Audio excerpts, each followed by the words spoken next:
The House Budget Committee is meeting today to work on a number of spending and tax measures. Live coverage here on C-SPAN 2.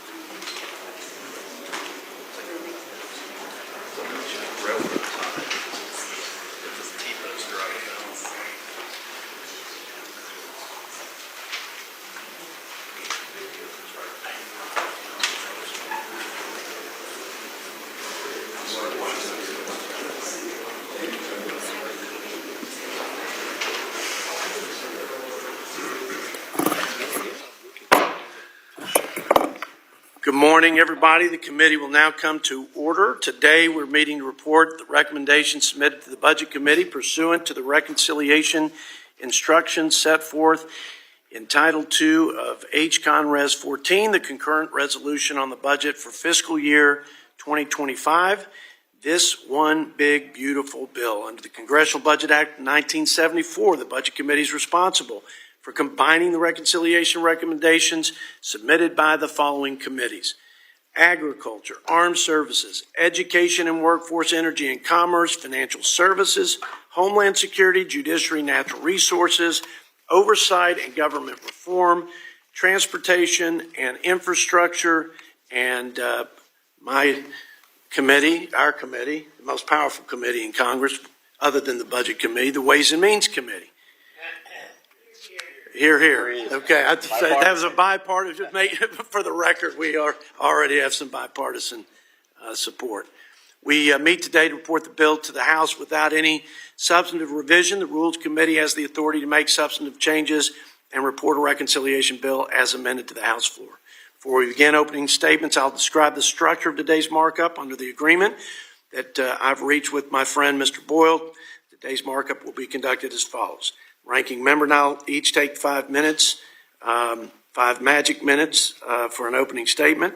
Members will then each be recognized for 3 minutes to make opening statements. We will proceed then with a motion report to the House, the recommendation submitted to the Committee on the Budget pursuant to the reconciliation instructions in H.Con. Res. 14, the concurrent resolution on the budget for fiscal year 2025.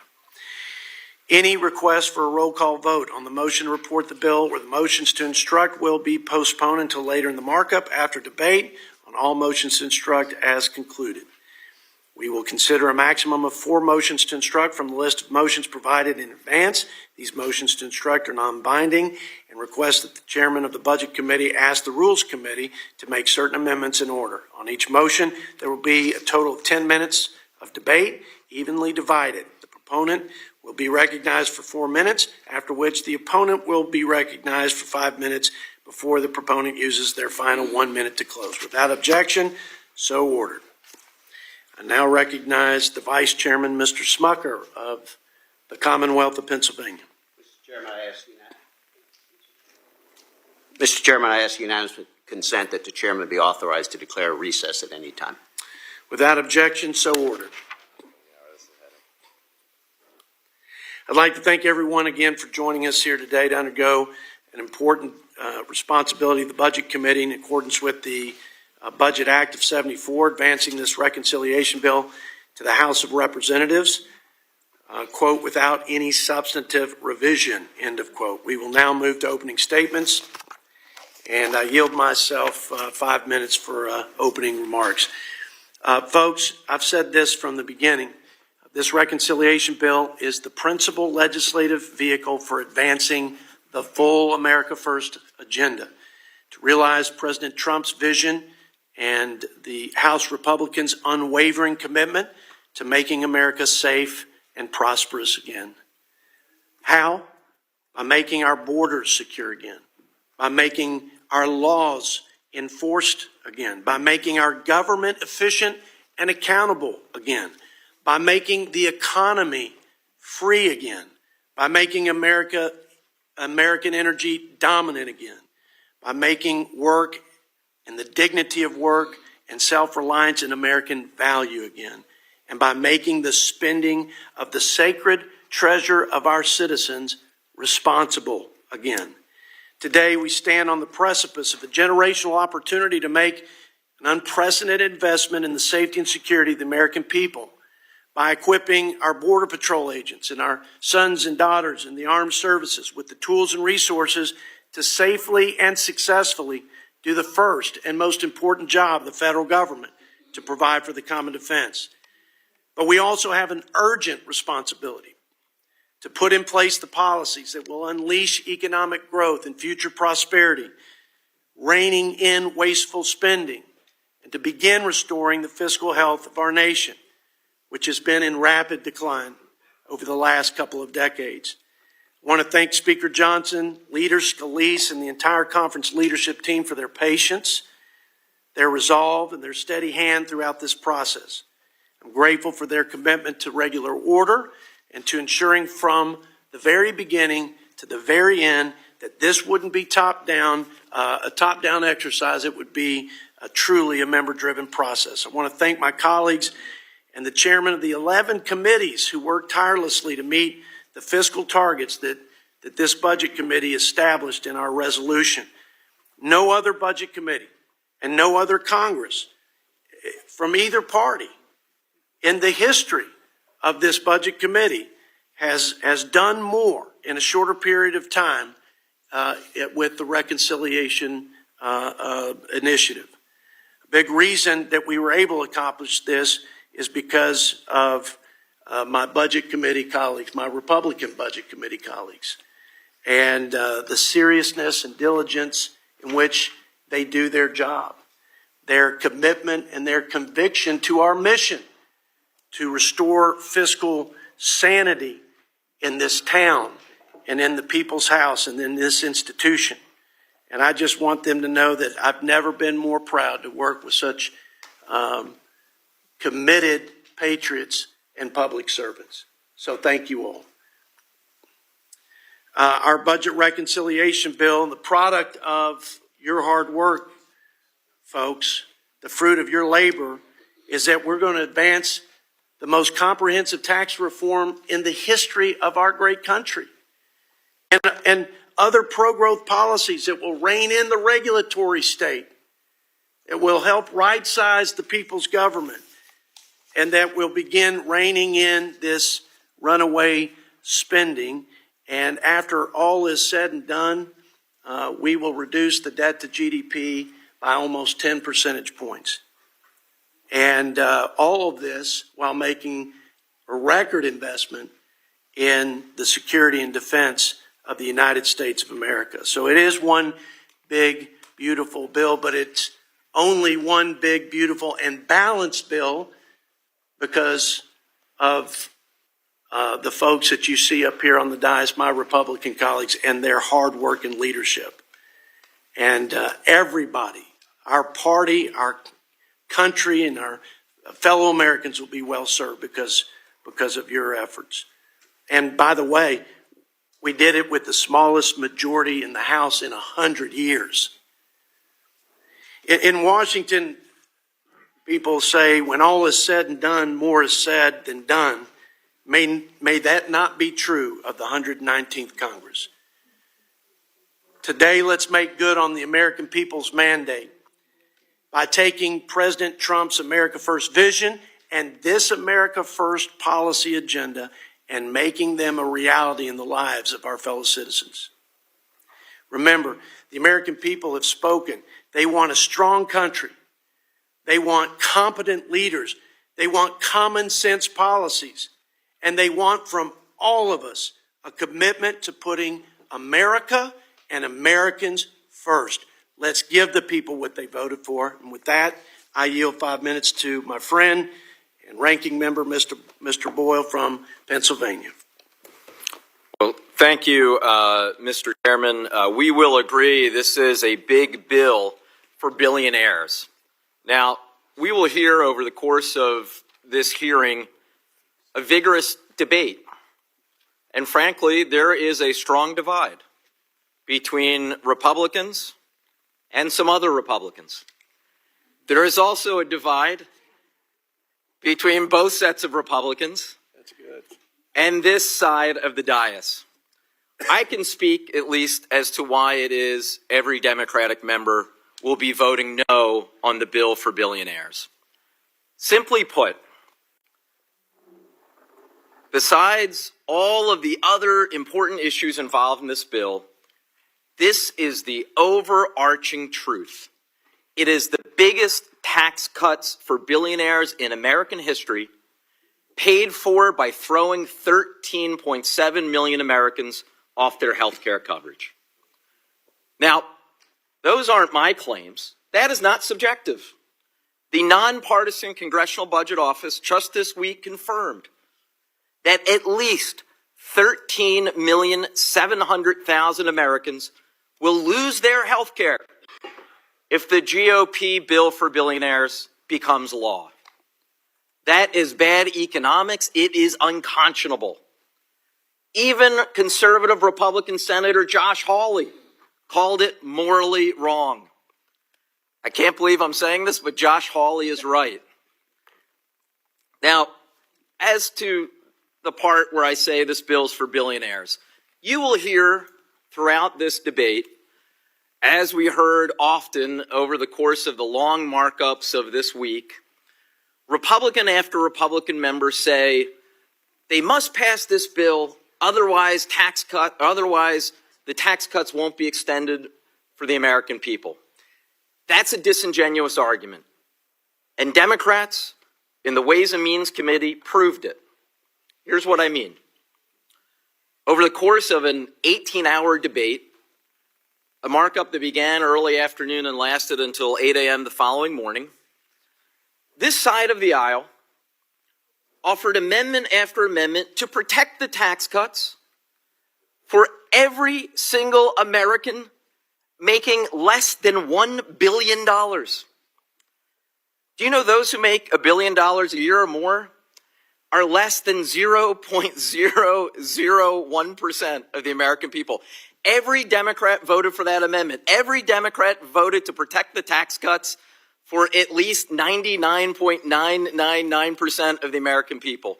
And every Republican voted against it. The reality is, this is delivering the biggest bounty of tax cuts for multimillionaires and billionaires in American history, paid for on the backs of the poor and the working poor and the middle class in this country. The American people were asked in a poll I saw not too long ago, do you support cutting Medicaid in order to pay for tax cuts? 81% of the American people said no. A majority of Democrats, a majority of independents, and here's the thing, a majority of Republicans even said they oppose this radical agenda. So you can see why Democrats have proudly stood united against this piece of legislation. This will do real damage to the American people. You know, our Republican colleagues have been on a 15-year quest to repeal Obamacare. In this piece of legislation, they will come closer to their ultimate goal than ever before. I referenced the 13,700,000 Americans who will lose their health care if this bill passes. About half of that comes from decimating the Affordable Care Act. Folks, we know what happened 8 years ago. They had their repeal of the ACA pass the House of Representatives. But then in the Senate, a few brave Senate Republicans stood up and gave it a famous thumbs down. I hope there'll be a few House Republicans who will join with us either today or on the floor if it gets that far next week and protect the health care of millions of Americans.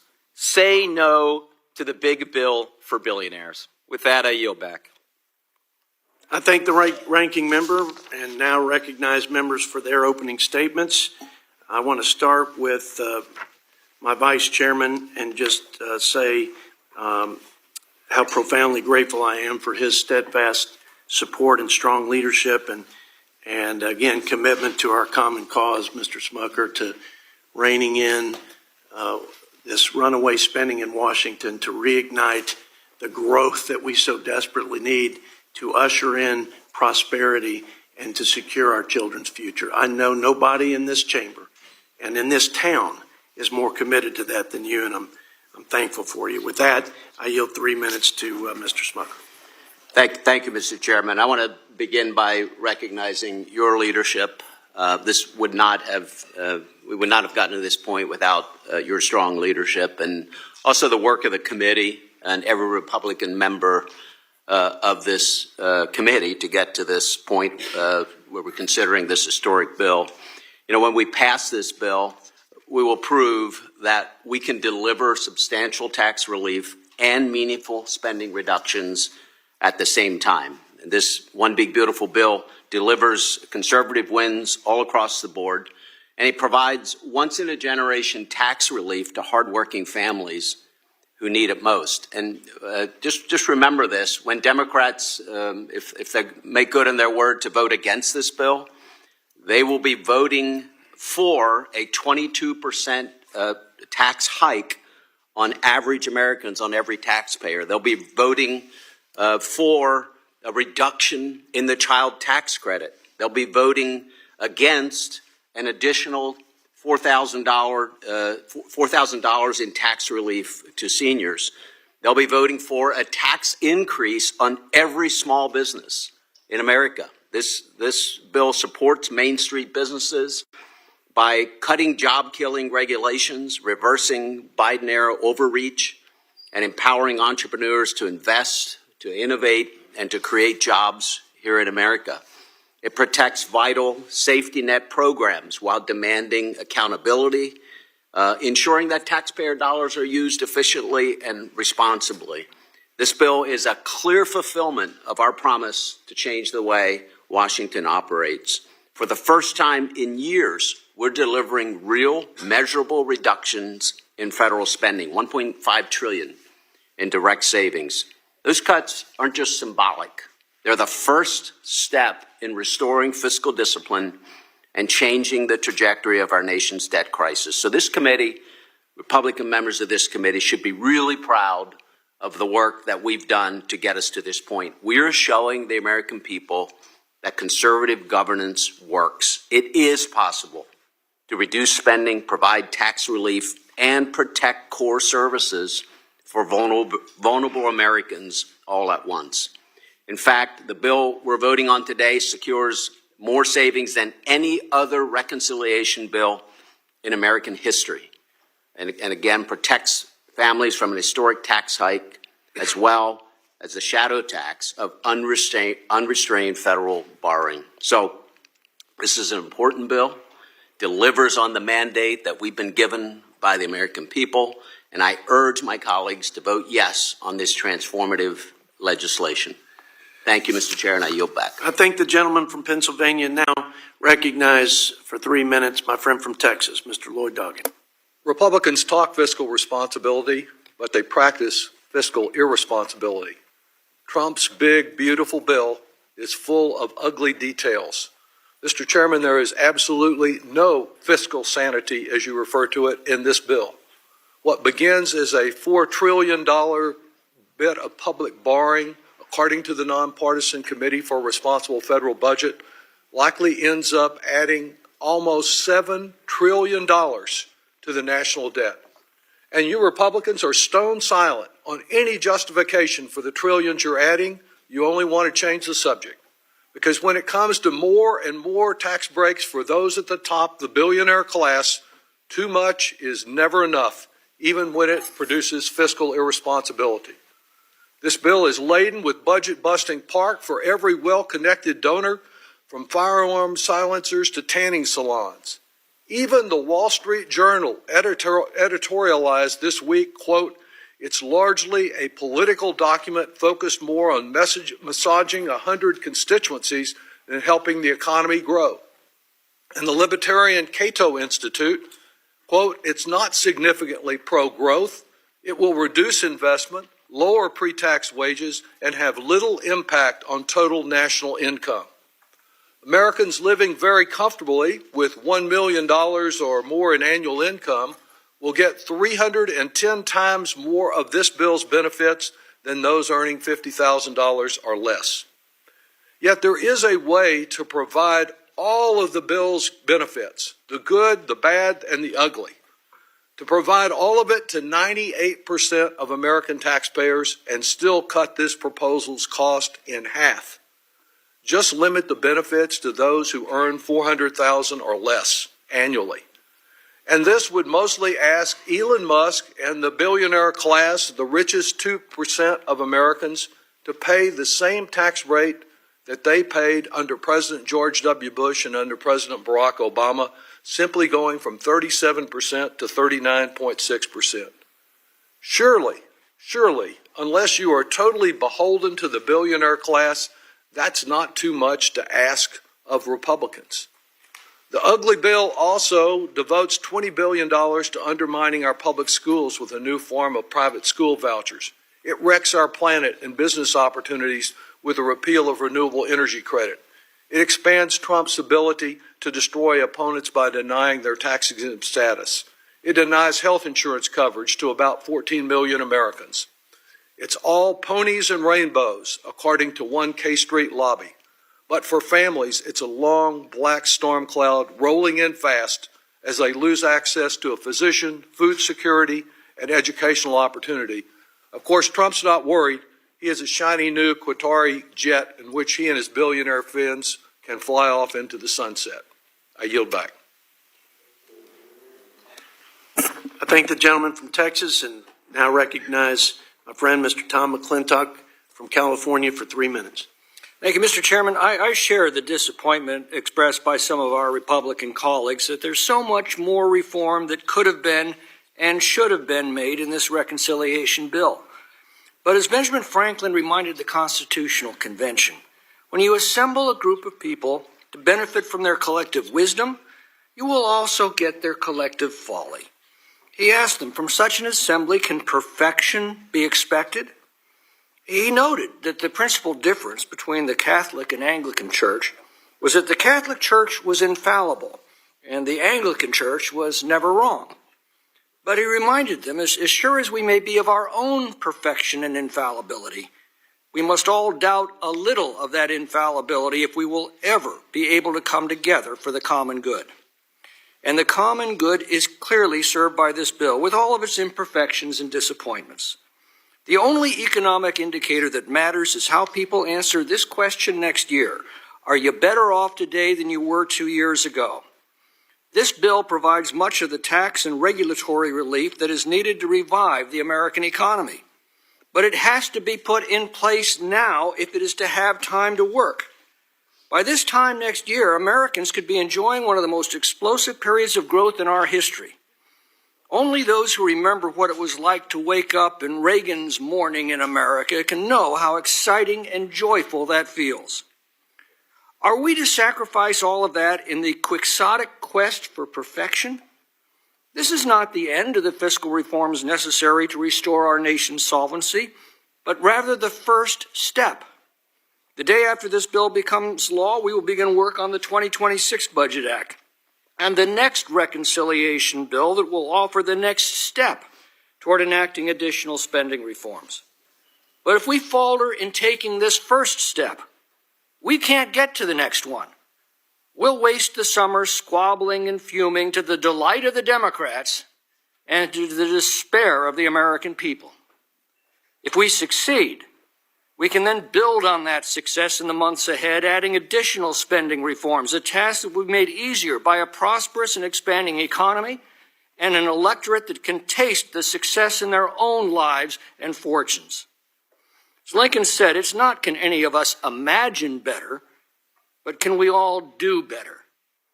He said, we can't escape history, for we will either nobly save or meanly lose the last best hope of mankind. He said, we must disenthrall ourselves, and then we will save our country.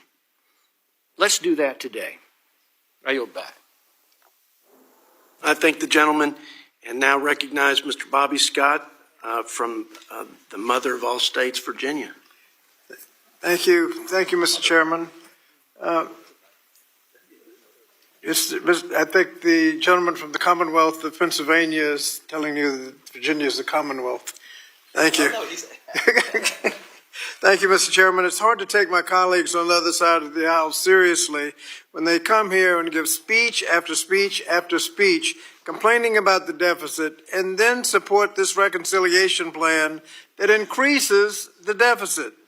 But this should not come as a surprise because every single Democratic presidential administration since Kennedy has left for their Republican successors a better deficit situation than the one they inherited. And every single Republican presidential administration since Nixon's has left a worse deficit situation for the Democrats than the one they inherited, all without exception. So here we go again, a Republican president following a Democratic president. The Republicans are here to make speeches about deficits and debts, and then again set to increase the deficit and national debt just like clockwork. So the reason we have all this debt is because Democrats have not been able to clean up the Republican messes as quickly as they make them.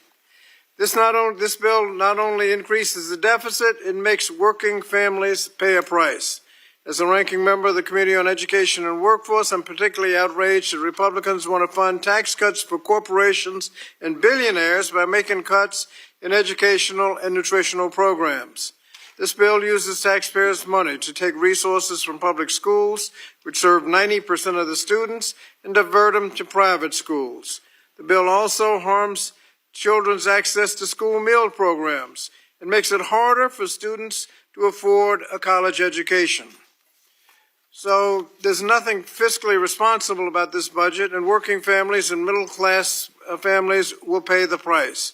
Programs that keep kids, seniors, veterans, and people with disabilities from going hungry and ensure that students receive a quality education should not be on the chopping block.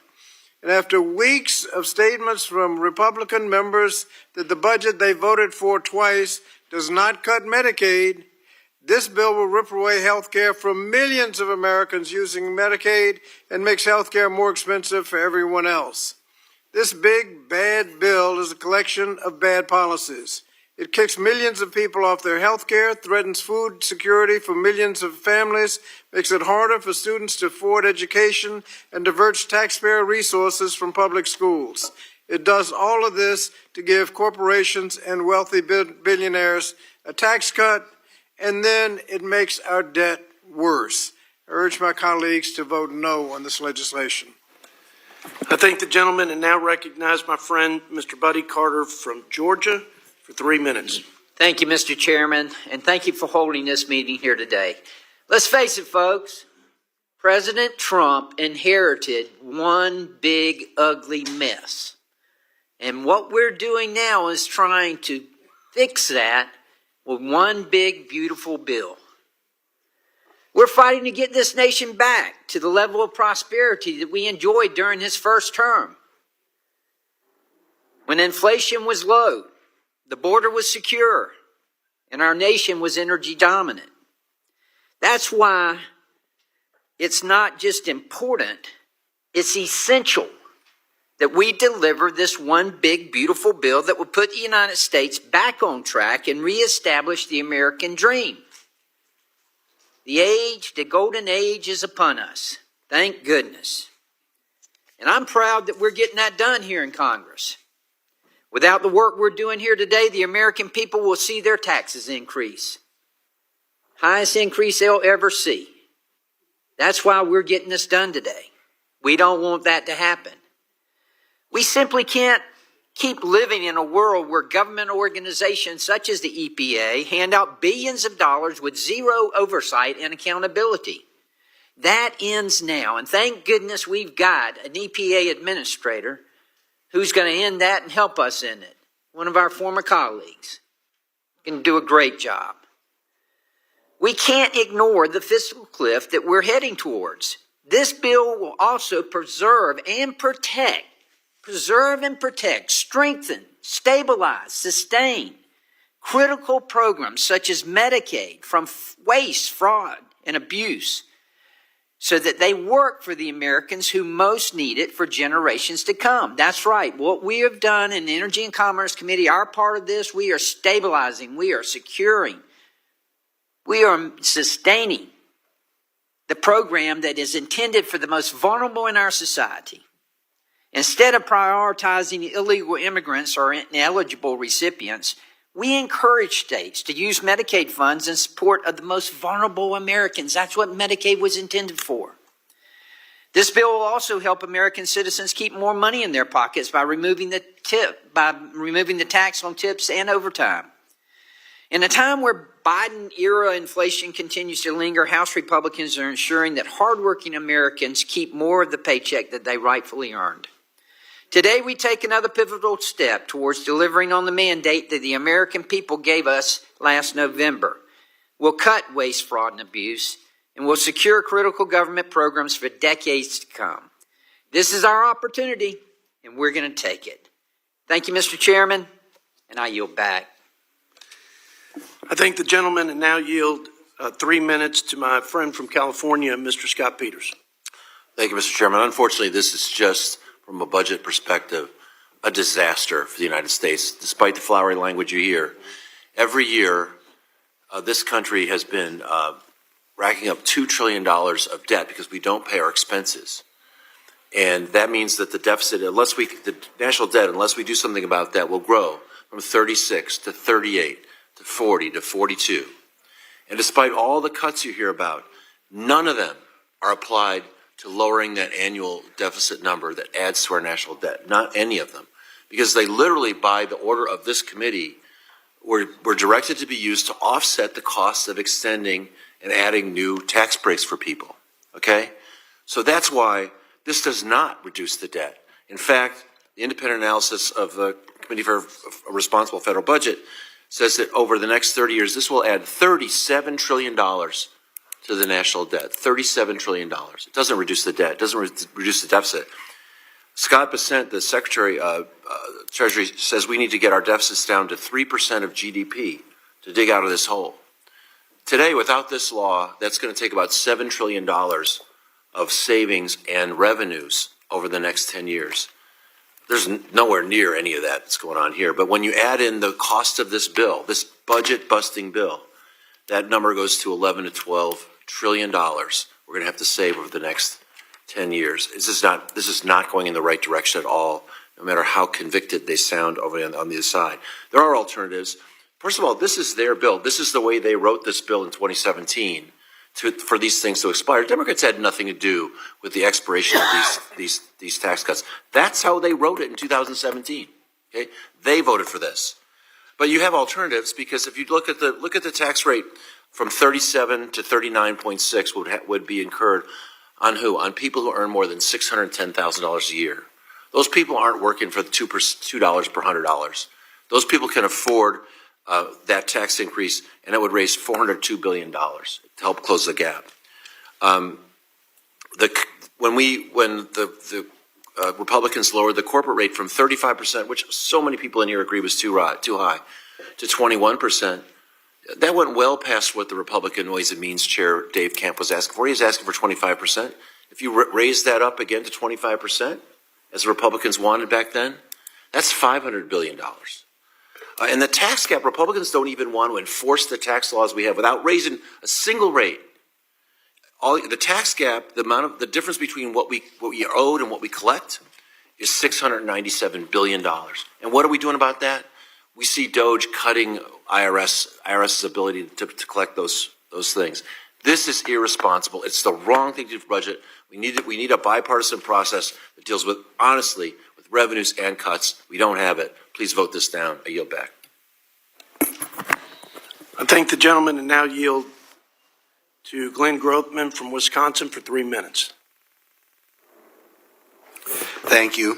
First, I'd like to correct a misstatement made by the minority party today. I don't consider Josh Hawley a conservative, so just want to straighten that out. I think we had an opportunity here to have truly a transformative bill, and I think in January, that's what most of our expectations were. That we'd be going line by line through the entire federal government, recognizing the fact that we're borrowing 26% of our budget, and thereby removing a lot of the programs that are out there now. My senator has done a tremendous job of explaining what should be done. I think sometimes it's a little unrealistic in what can be done politically, but I also feel looking at this document like there should have been more. I've talked a lot about the low-income tax credits, the type of things that all the conservative think tanks almost ridicule, but miraculously we're going to be voting today to increase those tax credits, which means we were not too many people out here. Did not want the wonderful bill that so many of us were expecting in January and February. In any event, I will be voting for this bill today. In order to be placed on this committee, you are supposed to say that you're going to vote for the bill that's presented. I think the fact that they're delaying the work requirements on Medicaid indicates that there was kind of a lack of sincerity in reaching the spirit of the law. Well, they may have hit the letter of the law. Nevertheless, there's some good things in here. I think the country would be better off with the bill passed than before the bill passed, but it is rare that you get this chance of having the House, the Senate, and the presidency. I think the closer we get to the election, I'm sure that we're going to try another reconciliation bill, but the closer you get to the next election, the more wimpy politicians become. So I think this could have been a lot better, but I'll be voting for it today. Thank the gentleman from Wisconsin, and now yield to our friend from California, Mr. Jimmy Panetta, for 3 minutes. Thank you, Mr. Chairman. Look, I think we all recognize how difficult it is to craft legislation that balances fiscal responsibility with economic growth. But I think we can all clearly see that this legislation is not the way to do it, considering that you completely blow out the debt and deficit and you thoroughly fail working families to pay for tax cuts for billionaires. I mean, look at the distribution tables alone for this bill. The top 0.1% stand to gain $255,000 in 2027 alone. That's $700 every day for that 0.1%. Yet for those earning less than $50,000 per year, the average benefit is only $265. That's less than $1 a day. That's 310 times more benefit for billionaires. And the consequences of this bill go well beyond that, and they're well documented. The $715 billion that this legislation would slash from Medicaid and the Affordable Care Act would strip health coverage from nearly 14 million Americans.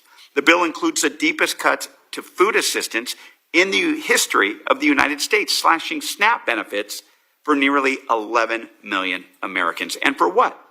In addition to being stuffed with largesse and accounting gimmicks, the bill also offers tax breaks for gun silencers. It not only fails working families, it undermines America's economic security, and it explodes our nation's fiscal foundation. Now, in order to do everything the president promised, in order to cut many of these benefits for working families, this bill would add close to $7 trillion to our national debt. It will increase interest rates. It will make everything from buying a home to financing a business more expensive. The nonpartisan Cato Institute has stated that the bill is likely to increase growth by only 0.6%, nowhere near enough to offset the fiscal damage brought on by this legislation. In fact, this bill is expected to reduce investment, lower wages, and have little impact on the total national income. And so as I see it, this bill represents gutting benefits for working families, giving tax breaks to billionaires, giving in to exploding our national debt, and giving up on the fiscal health of our nation, and therefore giving up on our obligation to our children's and our country's future. That's why I oppose this bill, and so should you. Thank you, Mr. Chairman. I yield back. I thank the gentleman, and now yield 3 minutes to our friend, Mr. Ben Klein from Virginia. Thank you, Mr. Chairman. I'm going to respectfully disagree with my friend and colleague from California. This bill puts us on path to fiscal responsibility. This bill reverses the spending sprees of the Democrats over the last 4 years. This bill right-sizes a bloated bureaucracy. This bill reins in mandatory spending. And there are many wins that should be commended within this bill that will provide Americans with the tax certainty that will lead to stronger investment and greater economic growth. This includes making the TCJA's individual tax rates permanent so that no one should have to worry about a tax hike unless the Democrats are the ones imposing it on the American people. Additionally, this bill includes provisions that will prevent blue states from laundering your tax dollars to subsidize the health care of able-bodied adults and those who are here illegally. This strengthens Medicaid to ensure that health care is available to those who are actually in need, such as children, the elderly, and disabled populations. This package will also decrease the deficit by roughly $160 billion and reduce the debt to GDP ratio by 10 percentage points compared to the CBO baseline. This is a great bill. However, I think it's important to acknowledge that in the midst of the marathon markups and all the hard work that has been done, there are still many viable fiscal reforms that have been left on the cutting room floor. This would include fiscal provisions to strengthen Second Amendment protections for Americans by eliminating the federal tax burden associated with suppressors and remove it from the National Firearms Act. But there are many others that I won't mention. Instead, today we'll focus on the positives. We've got an amazing piece of legislation here that is going to do so much for the American people and putting our country on the right course fiscally. So by passing this bill, we say that we still have the opportunity to shepherd it through the process, continue to work on improvements, and ensure that we will deliver the strongest results for our constituents back home. I thank the chair for all his work, thank the vice chair for all his work, and for all those on the committee, and I yield back. I thank the gentleman and now yield to the gentlelady Bonnie Watson-Coleman from New Jersey for 3 minutes. Thank you, Mr. Chairman. I believe that spending our money reflects our values, and obviously Republican values don't care about others than billionaire corporations and billionaire individuals. I know that people want health care, they want food security, and they want education. So I speak in strong opposition to this bill that we're marking today. When we came together in February to mark up the resolution, Democrats began to ring the alarm on what was being proposed. We were told not to worry. This was a blueprint and no specific cuts were mentioned in the resolution. Now, a few months later, we have a bill, and it does exactly what we feared it would do. Democrats said this bill was going to take away SNAP from needy Americans. We are right. In fact, the text says $300 billion is to be cut from this vital food assistance program, which can lead to 11 million people going hungry. Democrats said that this bill was going to kick people off Medicaid. Looks like we were right about that, too. The bill cut $715 billion to the program and will kick 13.7 million Americans losing health care. Democrats said that the tax cuts will be going to the rich. We were right again. If enacted by 2027, individuals making over $1 billion a year will see their combined tax liability decrease by $96 billion, while an average household making less than $15,000 a year will see a tax increase of nearly 19%. Along with the most well-known problems of this bill, there are a lot of other things to dislike as well. The bill caps the amount of federal student aid, restricts Pell Grant eligibility, eliminates supplemental retirement payments for federal workers, reduces the funding of the Consumer Financial Protection Bureau, sells off public lands to pay for handouts to big oil, eliminates critical programs like LIHEAP, and builds the president's ridiculous border wall, to name a few. I don't understand how my colleagues on the other side can say with a straight face that this will benefit the American people. It only benefits those billionaires like Elon Musk and Jeff Bezos. I have over 124,000 constituents who rely on Medicaid, of which over 60,000 are children. These are real people who will have to face the real-life consequences of my colleagues' vote. Just imagine telling those children that you cut access to their health care so that some guy can deduct the cost of their private jet. In my eyes, this legislation is truly evil. I don't see how any of my colleagues in good conscience could vote for this, to advance this bill. We must stop it before it can pass out of this committee. So I ask that all of you join me in voting against this monstrous package. Thank you, Mr. Speaker. I yield back. I thank the gentlelady and now yield 3 minutes to my friend from the Hoosier State, Mr. Marlon Stutzman. Thank you, Mr. Chairman, and thank you to your leadership on what you've been bringing us to this point. And I've just been working through a couple things here. And, you know, I hear the other side saying that these are tax cuts for the billionaires and the rich. Well, if you go to pages around 759, you got no tax on tips. You know how many people we have in our districts that work hard every weekend? It's maybe a part-time job. They may make $200 a weekend. They don't have to pay taxes on that. That's going to be a huge boost to their family budget. No tax on overtime. Again, we're giving credit to those people who are willing to go out and work the extra hours to make ends meet. No tax on overtime is a tax for the working person in this country. No tax on a car loan interest. I mean, there's a lot of tax cuts for everyday Americans, and the other side just wants to keep talking like it's only for billionaires. I'll guarantee you there's a lot more voters who are everyday Americans than there are billionaires. This isn't, you know, obviously it's not a perfect bill. In fact, some of us on this side would have gone a lot further.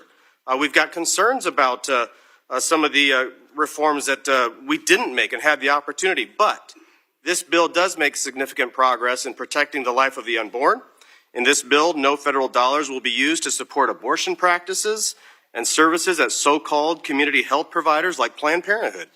The fundamental right to life for the unborn should be protected, and I'm glad to see consensus across the board to have this provision included.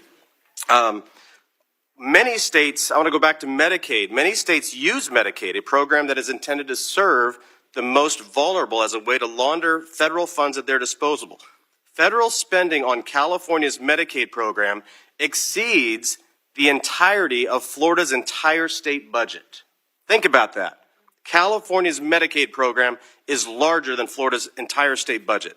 In 2025, the federal government will spend almost $190 billion on Medicaid just in California and California and New York alone. This is over 32% of total federal government spending on Medicaid. It's out of control. It's ridiculous.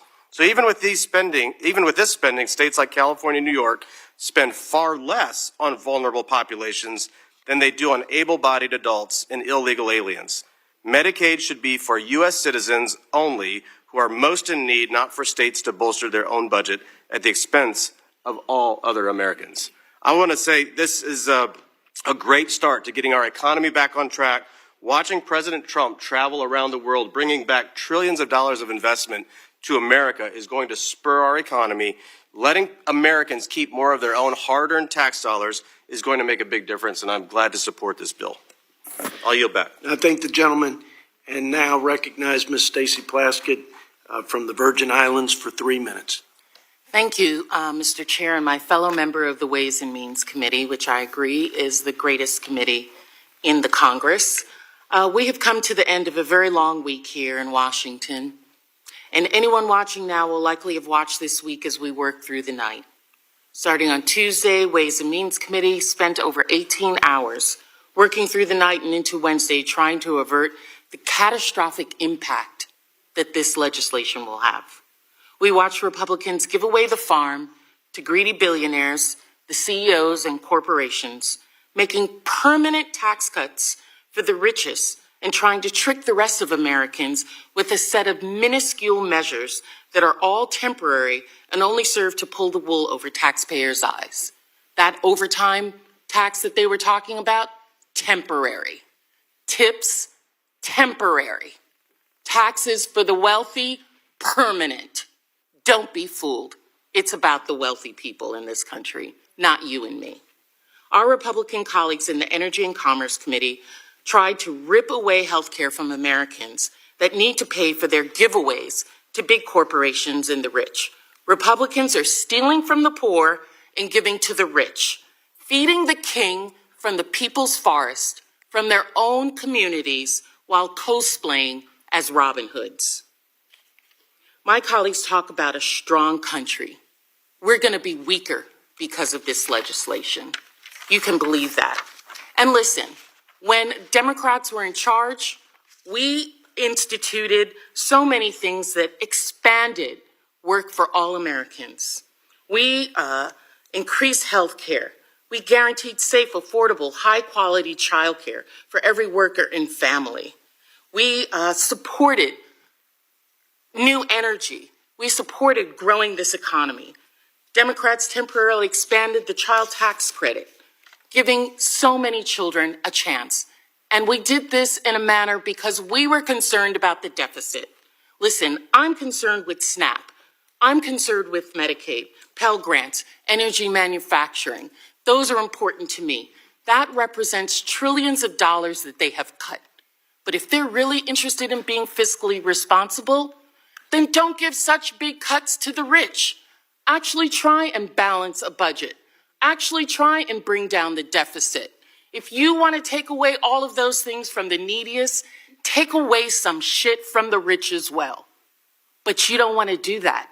You want to give them more off of the backs of American people.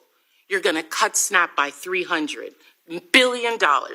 Medicaid, health care for the poorest, $700 billion.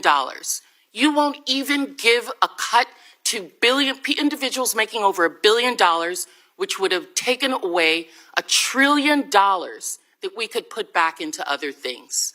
This is about the wealthy. This is not about the American people. I yield back. I thank the gentlelady, and now yield 3 minutes to our friend from Utah, Mr. Blake Moore. Thank you, Mr. Chairman, for bringing us together for this important and long-awaited step in the budget reconciliation process, and also appreciate that you scheduled the markup during daylight hours, so I won't go viral again. This process across all authorizing committees, this has been years in the making. I know those of us on the Ways and Means Committee have been working on this, working on the potential for this opportunity for over a year, just dedicated to this one moment right now, and we're excited to be able to deliver real results for all Americans. The reconciliation process is not easy, it's certainly not perfect. Reversing Washington's debt culture has been one of my top priorities since joining Congress, and we have to break the habit of appropriating with rushed deadlines and inefficient processes and rework our process so we can put together strong budgets with input from more members and more committees, and we're getting 11 different committees involved in this one specific thing. I look forward to the day when Congress votes on 100% of the budget every year, rather than just leaving 2/3 of our budget on autopilot. But this is a big step to limiting that future debt growth. We have no other opportunities to address mandatory spending than to do this through the budget reconciliation process. Our members have put in very substantial work, landmark legislation for the history books. This bill unlocks the largest reform to that mandatory spending in history. Almost 4 times the record set under Speaker Gingrich in the 90s, at a time when we have the narrowest margins in history. We're also making reforms to programs that have grown so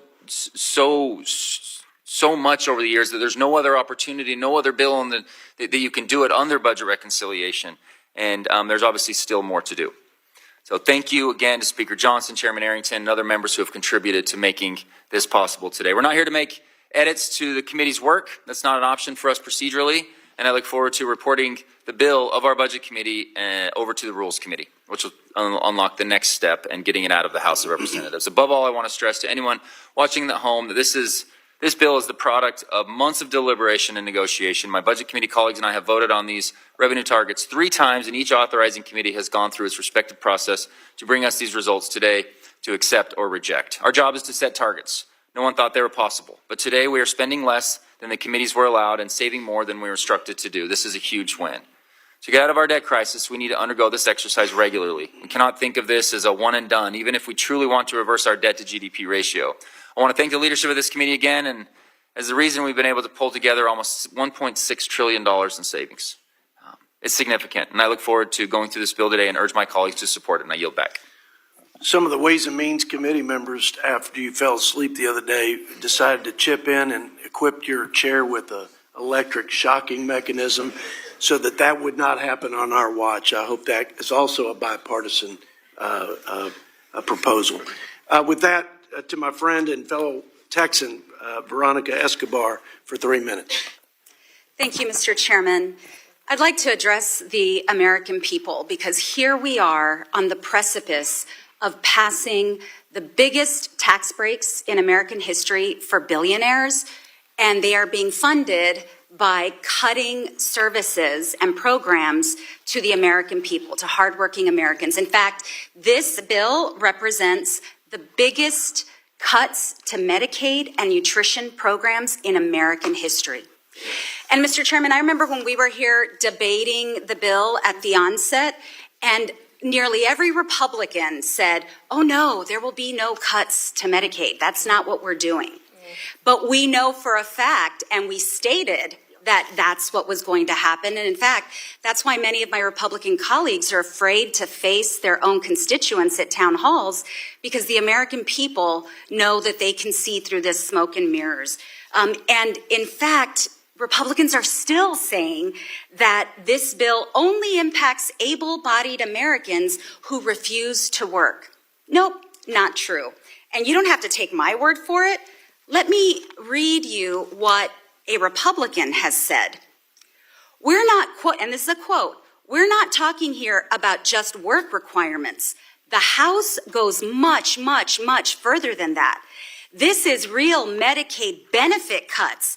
I can't support that. No Republican should support that. We're the party of the working class, and we need to act like it, end quote. Who was that? That was Republican Senator Josh Hawley. He even called this bill a tax on the poor and on hardworking Americans. So I agree with most of what Josh Hawley said. I would disagree that Republicans are the party of the working class. Democrats have supported paid family and medical leave, affordable high-quality child care, universal pre-K, the expanded child tax credit, health care expansion, making the wealthy pay their fair share. Every Republican last Congress voted against that. So they're not the party of the working poor or the hardworking Americans. And this bill doesn't just strip benefits for hardworking Americans. It hurts future generations by adding $7 trillion to the national debt. They're literally borrowing money from the future so that billionaires can get their big tax breaks. That's not working or protecting hardworking Americans. That is crushing hardworking Americans, making their lives harder. This bill doesn't make America better. It makes Americans sicker, poorer, and hungrier. That's why we will all be voting no. We urge some of our colleagues to listen to their own constituents who do not want them to pass this bill. Mr. Chairman, I yield back. I thank the gentlelady and now yield 3 minutes to my friend from Kansas, Mr. Ron Estes. Thank you, Mr. Chairman. It's good to be here with you and our colleagues as we work to advance the America First policies that are embedded in this one big, beautiful bill. The bill we're marking up here today is the culmination of years of work to extend the Tax Cuts and Jobs Act, secure our borders, and rein in wasteful Washington spending. It's a bill that meets the mandate provided to this Congress by the American people last November. It's a bill for the American people, and my friends on the left have only empty talking points to try and paint this legislation as something that it's not. Today, I want to take a brief moment and refute some of the lies with some of the facts. First, let's look at the historic Tax Cuts and Jobs Act. While nearly half of my Republican and Democrat colleagues were not here in 2017, I remember the, quote, crumbs Nancy Pelosi claimed the middle class would be receiving because of the Trump tax cuts. The reality is those crumbs were really thousands of dollars in lower taxes, increased wages, and stronger economic opportunities for Americans at all economic levels. On tax day of this year, I wrote an op-ed about the left's deceit on the Tax Cuts and Jobs Act. Mr. Chairman, I'd like to submit that op-ed for the record. Without objection, so ordered. In it, I said the New York Times noted in 2019 that most Americans received a tax cut from the 2017 tax reform, but simply didn't believe it. Their quote was, "To a large degree, the gap between perception and reality on the tax cut appears to be a flow from a sustained and misleading effort by liberal opponents of the law to brand it as a broad middle-class tax increase," the paper wrote.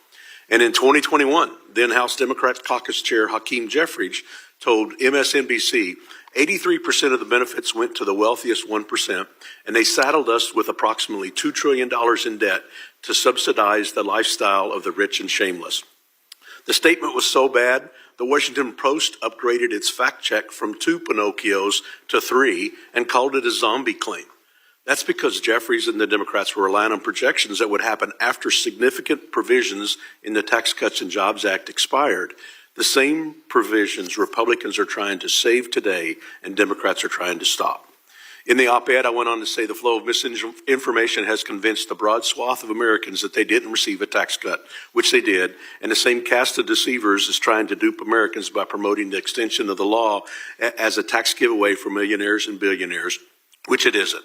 The Joint Committee on Taxation said Americans making between $30,000 and $80,000 would pay 15% less in taxes in 2027 under our bill, a nearly double higher percentage than those making over $1 million.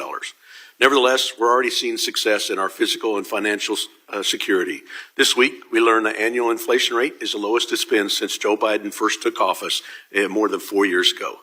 Let me be clear, prices are too high, and the impact of inflation is still hurting Americans and hurting Kansans, but we finally turned the page. Mr. Chairman, this bill, particularly the pro-family, pro-worker, pro-growth provisions, is critical to preventing a massive tax increase for everyday Americans to give our economy a boost, secure our border, and bend the curve on decades of Washington waste, fraud, and abuse spending. I urge my colleagues to support this one big, beautiful bill, and I yield back. Thank the gentleman from Kansas, and now yield 3 minutes to the gentlelady, Ms. Becca Ballant from Vermont.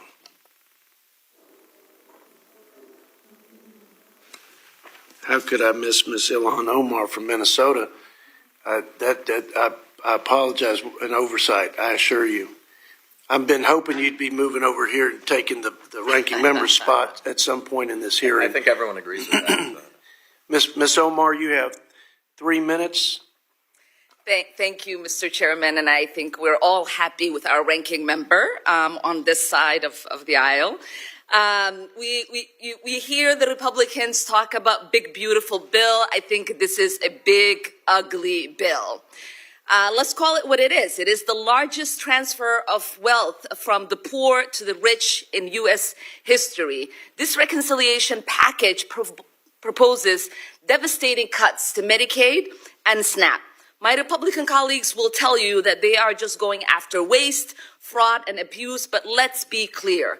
The only way to slash this much safety net spending is by making it harder for people to survive.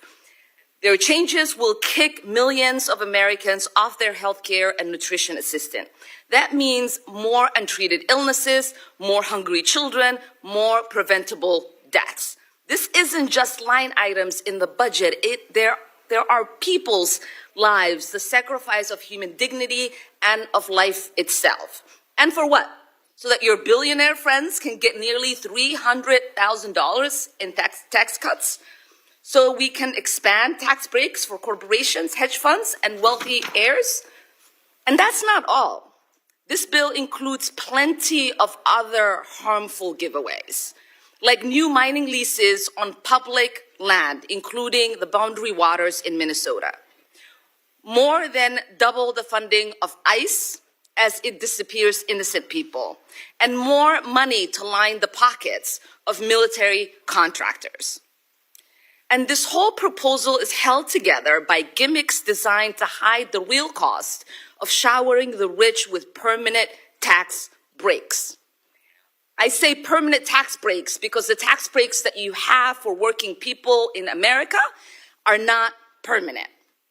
Some of the most harmful provisions, like work requirements, don't even kick in until Trump leaves office because you do not want the political package that comes with that, which is why you've been hiding from your constituents. This is not a serious budget. This is a green light for authoritarianism, for inequality to run rampant. It is a police state budget wrapped in billionaire tax cuts. And we have to be real with the American people. The breaks that they are telling you that you're going to have are not going to exist. If you make less than $50,000, you're going to get $1 tax break a day. If you are a billionaire, you are getting $700 tax break every day. That is not a bill that cares about the working people. It is not an America First legislation. It is the billionaire first legislation, and we should all vote against it. I thank the gentlelady and now yield to our friend from the Tar Heel State, Mr. Chuck Edwards, for 3 minutes.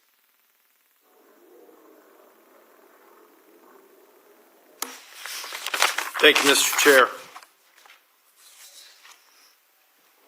After hundreds of hours of work on this bill, this is not the big, beautiful bill that I had hoped for, but it does rein in mandatory spending. It restores program integrity and finally begins, but only begins, to right-size the federal bureaucracy.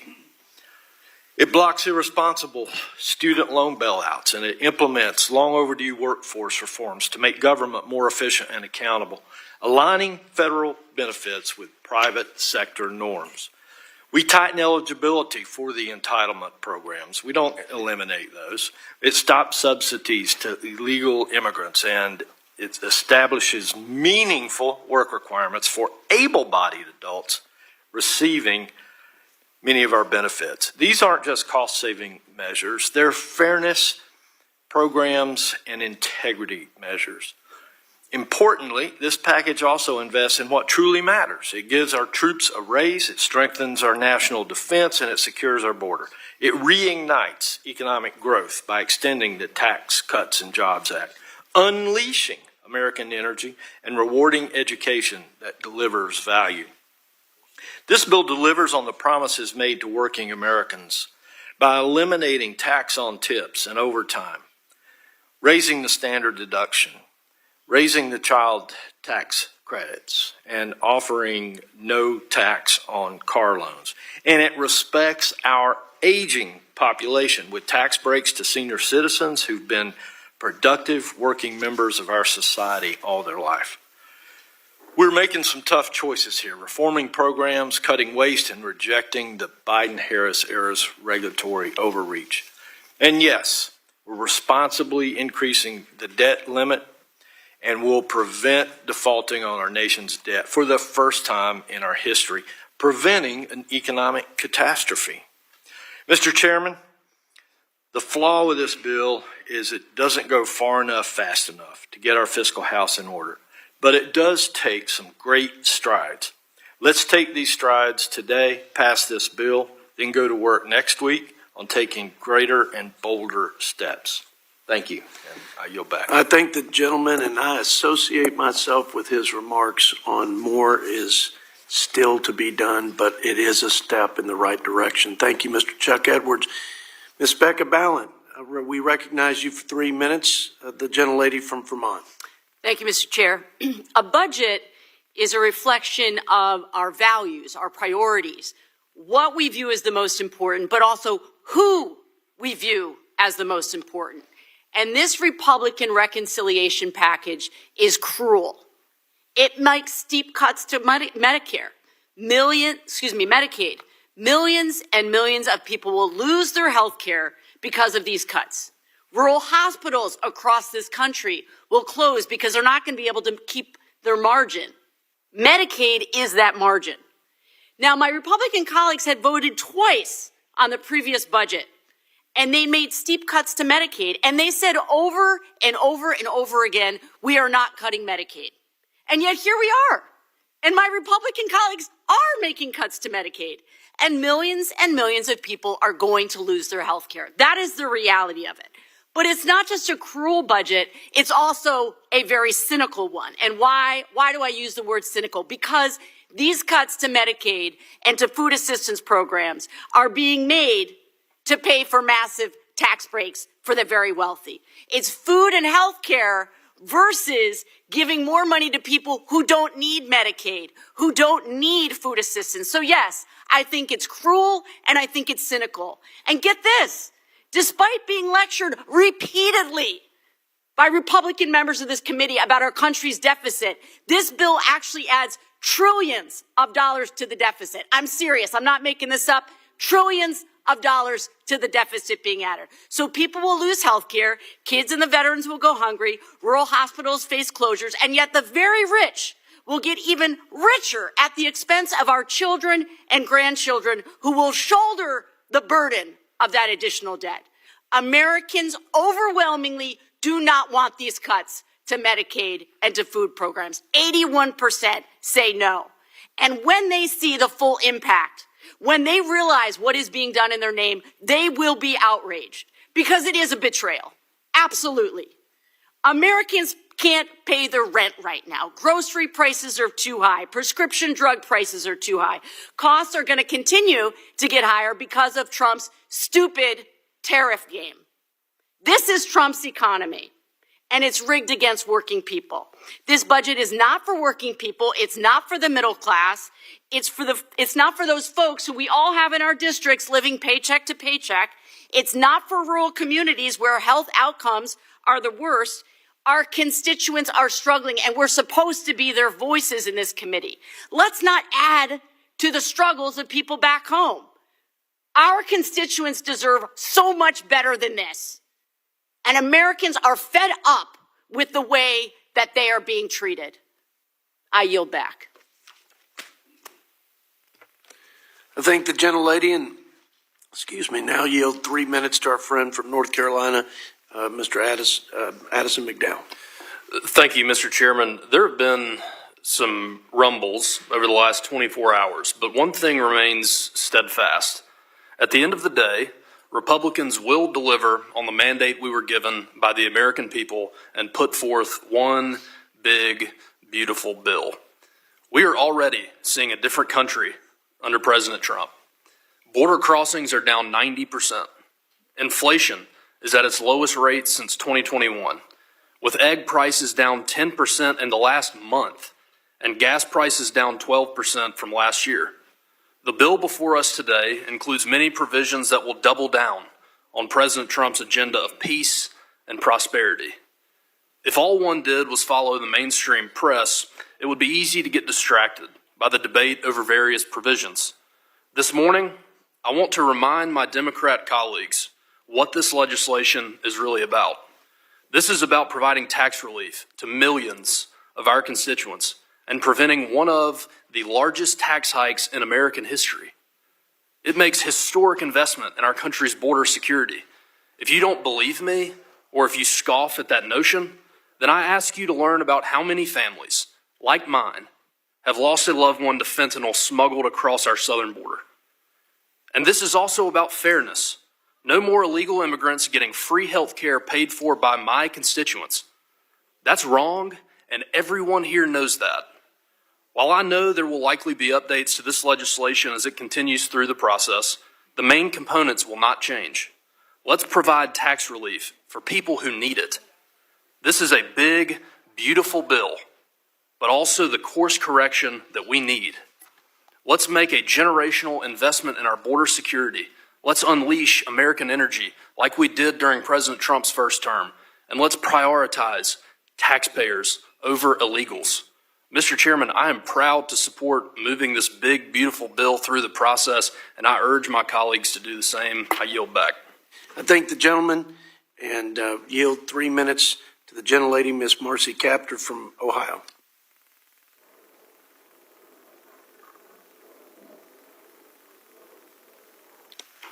Ms. Marcy Kaptur from Ohio is not. Oh, there you are. Ms. Kaptur for 3 minutes.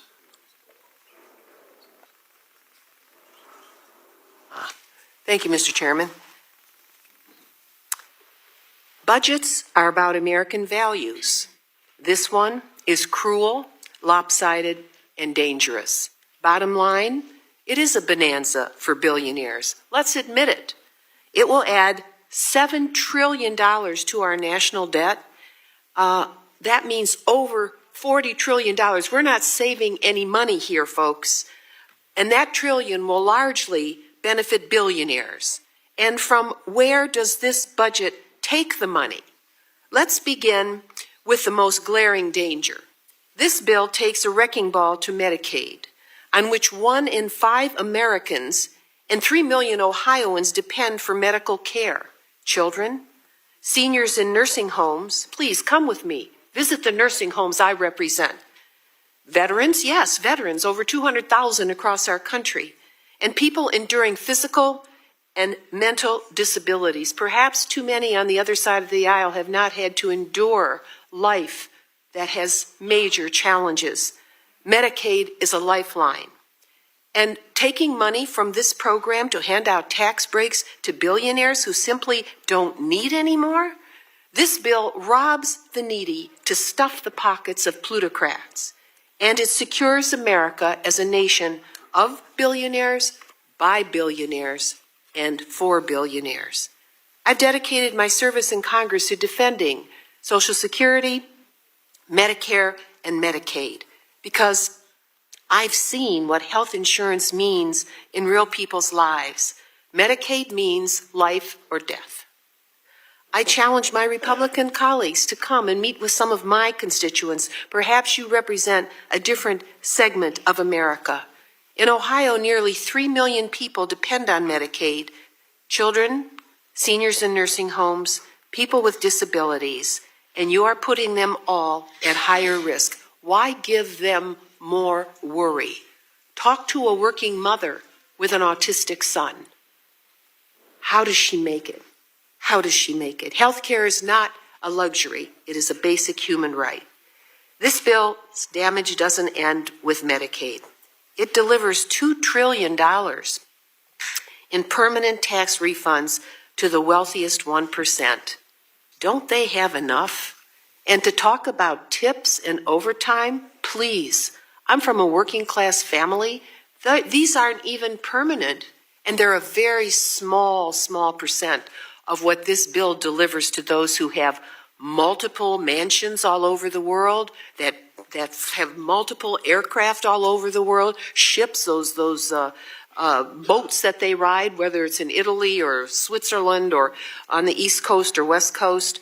A truck driver, by contrast, who's earning maybe $80,000 a year, probably gets about $1,760 from this. But you know, where I live, housing prices have just skyrocketed. Childcare is unaffordable. Food prices in my area aren't going down, they're going up. And so due to those tariffs, which now impact the northern part of our country very heavily, because our largest trading partner is Canada, this proposal won't do anything to help the large number of people that I represent who make under $30,000 a year and depend on programs like Medicaid. In terms of food, let me just say with SNAP, what a travesty this is to cut those benefits to people. Food has become extremely expensive.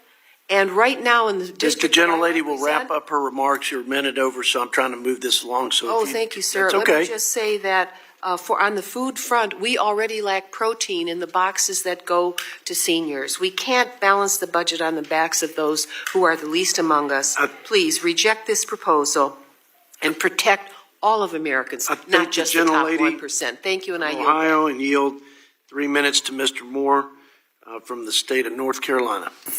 Thank you, Mr. Chairman. In November, the people made their voices heard. They were fed up with the status quo in Washington and demanded real change, and they expect us to deliver on it. They gave Congress a clear mandate to rein in out-of-control spending, to streamline the bloated bureaucracy, and to deal with our national debt. This bill will tackle the $36.4 trillion national debt. It's finally a step in the direction of doing that. And that's exactly what we're doing on this budget. President Trump's one big, beautiful bill puts an end to the waste of hard-earned taxpayer dollars, extends the pro-growth policies that will fuel American prosperity, and this process works. It will work here just like it's done in my home state and many other states. We know that the hardworking folks of this country are counting us to deliver on this. At the end of the day, this budget will achieve $4.2 trillion in savings. That is huge. For decades, Washington has simply not even focused on trying to save money. This bill finally does that. It also means that the debt to GDP ratio will decrease by 10 percentage points compared to the CBO baseline. But this bill goes even further. It cuts than cutting spending. It also expands the 2017 Trump tax cuts. If these key provisions were to expire, the average constituent in North Carolina would see a 21% tax hike. For a family of four, the median income, that's an additional income tax of $1,800. So this means relief for every American hurting from Biden's destruction of our economy. We've seen what's happened with high taxes and overspending. We saw that for 4 years, and the mess, the absolute mess that this president and this Congress inherited. We know that we have to, for example, extend or make permanent the small business deduction for the 76,000 small businesses in my district alone and in districts all around this country. If we don't do that, that's going to mean that they're going to have roughly a 23% increase in their taxes. Unbelievable. You know, the provisions in this bill are also going to unlock an estimated $1.5 trillion in additional small business GDP growth. In my district alone, there are 260 family-owned farms. This bill will make permanent the relief from the death tax. That ensures that these generational businesses can continue to grow and thrive without being penalized unfairly by taxation. President Trump's one big, beautiful bill is all about results. It creates jobs, it boosts wages, it grows the economy, and it encourages investment in America's future. We told the American people we would fight for them, and we are. The president's doing a tremendous job in the Middle East right now. Look at all the prosperity that's coming as a result of that. You know, strength through peace, peace through strength. Looking at getting all these countries to finally respect America again. He's doing his job. It's time we do ours. We need to pass this bill. With that, I yield back. Thank the gentleman and yield 3 minutes to my friend, Ms. Jayapal from the state of Washington. Thank you, Mr. Chairman. This bill is one big, beautiful betrayal of the working class and poor Americans who were told that Donald Trump would lower prices and make their lives easier. And despite both Trump and Speaker Mike Johnson telling the American people over and over again that they would not touch Medicaid, this bill makes at least $625 billion in cuts to Medicaid, and it kicks 13.7 million Americans off their health care. It makes life harder for most Americans, and it raises costs for basic economic needs. So you got to ask why. Why are they doing this? It is all to give the richest Americans over $7 trillion in tax breaks, almost $300,000 tax break to anyone in the top 0.1 of 1% of the wealthiest, $68,000 tax break for anyone who's a millionaire, nearly 70% of the bill's benefits go to the top 20% of the wealthiest Americans. But you, the person who relies on Medicaid, the most essential healthcare program in America that serves 72 million Americans, including 38 million kids, or the family that relies on nutrition assistance of literally just $2 per meal because you're hungry, you're out of luck. No money for your basic needs. Medicaid pays for nearly half of all births in the United States, including, by the way, a whopping 64% of the births in Speaker Johnson's home state of Louisiana. It pays for 60% of nursing home stays across the country. It makes it possible for kids to see a doctor when they get sick, for moms to afford the medications that their kids need, for parents to get necessary care for chronic conditions, and for seniors to get the long-term care they need. Meanwhile, this bill sacrifices all of that. Why? To increase profits for all the largest corporations, from the private immigration detention centers that get almost 4 times the amount of money that they used to get to illegally detain even U.S. citizens, to the giant multinational corporations that stash their profits overseas, and to big pharma CEOs. Basically, if you had a big corporate lobby right here in the halls of Congress, you get a tax break. Otherwise, you are shit out of luck. This bill is the perfect example of how America has never suffered from scarcity. We have always suffered from greed. Americans were promised lower prices and a better life, and instead, billionaires will get to buy another yacht and the lives of working class and poor Americans will just get harder and harder. A vote for this bill is a vote for billionaires and kicking people off of Medicaid. I'm a hell no on this. I yield back. I thank the gentlelady, and now yield 3 minutes to my friend and fellow Texan who's done a fantastic job, played a key role in fashioning the initial framework we call the budget resolution. And I want to thank him for his service and his friendship. Mr. Chip Roy, 3 minutes. I appreciate my friend from Texas, the chairman, and, there my Democratic colleagues go again, telling things that are not true. The vast majority of Americans will get tax benefits under this bill. It's just simply false to say that that's not true. Hardworking Americans who will benefit from the standard deduction increase. Hardworking Americans that will benefit from child tax credits and lower tax rates. Stop saying things that aren't true. Those things are true. The fact is we have money in here for border to undo the damage of Joe Biden. We have more money in here for the defense to undo the damage of Joe Biden. But we also address Medicaid, and Medicaid spending goes up. Stop lying. Medicaid spending goes up. My colleagues on the other side of the aisle are profoundly unserious when it comes to being real about what's happening with the numbers. I applaud Chairman Arrington. I applaud my colleagues on this side of the aisle for taking a step forward in dealing with the spending problem in this town. But I have to now admonish my colleagues on this side of the aisle. This bill falls profoundly short. It does not do what we say it does with respect to deficits. The fact of the matter is, on the spending, what we're dealing with here on tax cuts and spending, a massive front-loaded deficit increase. That's the truth. That's the truth. Deficits will go up in the first half of the 10-year budget window, and we all know it's true. And we shouldn't do that. We shouldn't say that we're doing something we're not doing. The fact of the matter is, this bill has backloaded savings and has front-loaded spending. Nowhere near the Senate budget top line, by the way. The Senate budget top line of $6.5 trillion, which, by the way, is what we were pre-COVID, inflation adjusted on interest, on Medicaid, on Medicare and Social Security. And if we would reform Medicaid, we could actually get to the core of the problem. But we refuse to do it. And I'm not going to sit here and say that everything is hunky-dory when this is the budget committee. This is the budget committee. We are supposed to do something to actually result in balanced budgets, but we're not doing it. Look at what happens under deficits. By the way, this chart includes growth. This chart demonstrates economic growth. And right here, what do you see? Baseline, and the orange columns are the deficits under the House budget, assuming growth. Only in Washington are we expected to bet on the come that in 5 years, then everything will work. Then we will solve the problem. We have got to change the direction of this town. And to my colleagues on the other side of the aisle, yes, that means touching Medicaid. It went from $400 billion in 2019 to $600 billion this year. It'll be over $1 trillion in the 2030s. We are making promises that we cannot keep.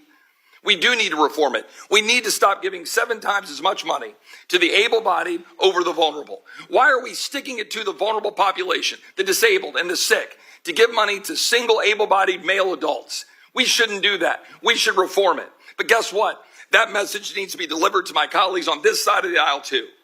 We are writing checks we cannot cash, and our children are going to pay the price. So I am a no on this bill unless serious reforms are made today, tomorrow, Sunday.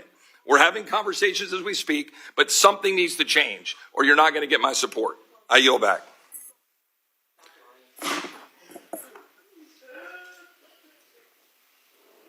We've done a pretty good job of conducting ourselves professionally. So if you got sidebar comments, either side, use your 3 minutes to sound off, okay? Mr. Chair, we're not allowed to use the word lying about one another either. So that decorum should go both ways. Well, I'd encourage people not to say that. Everybody's got to be responsible for the things that they say in this committee. But I also associate myself with Mr. Chip Roy.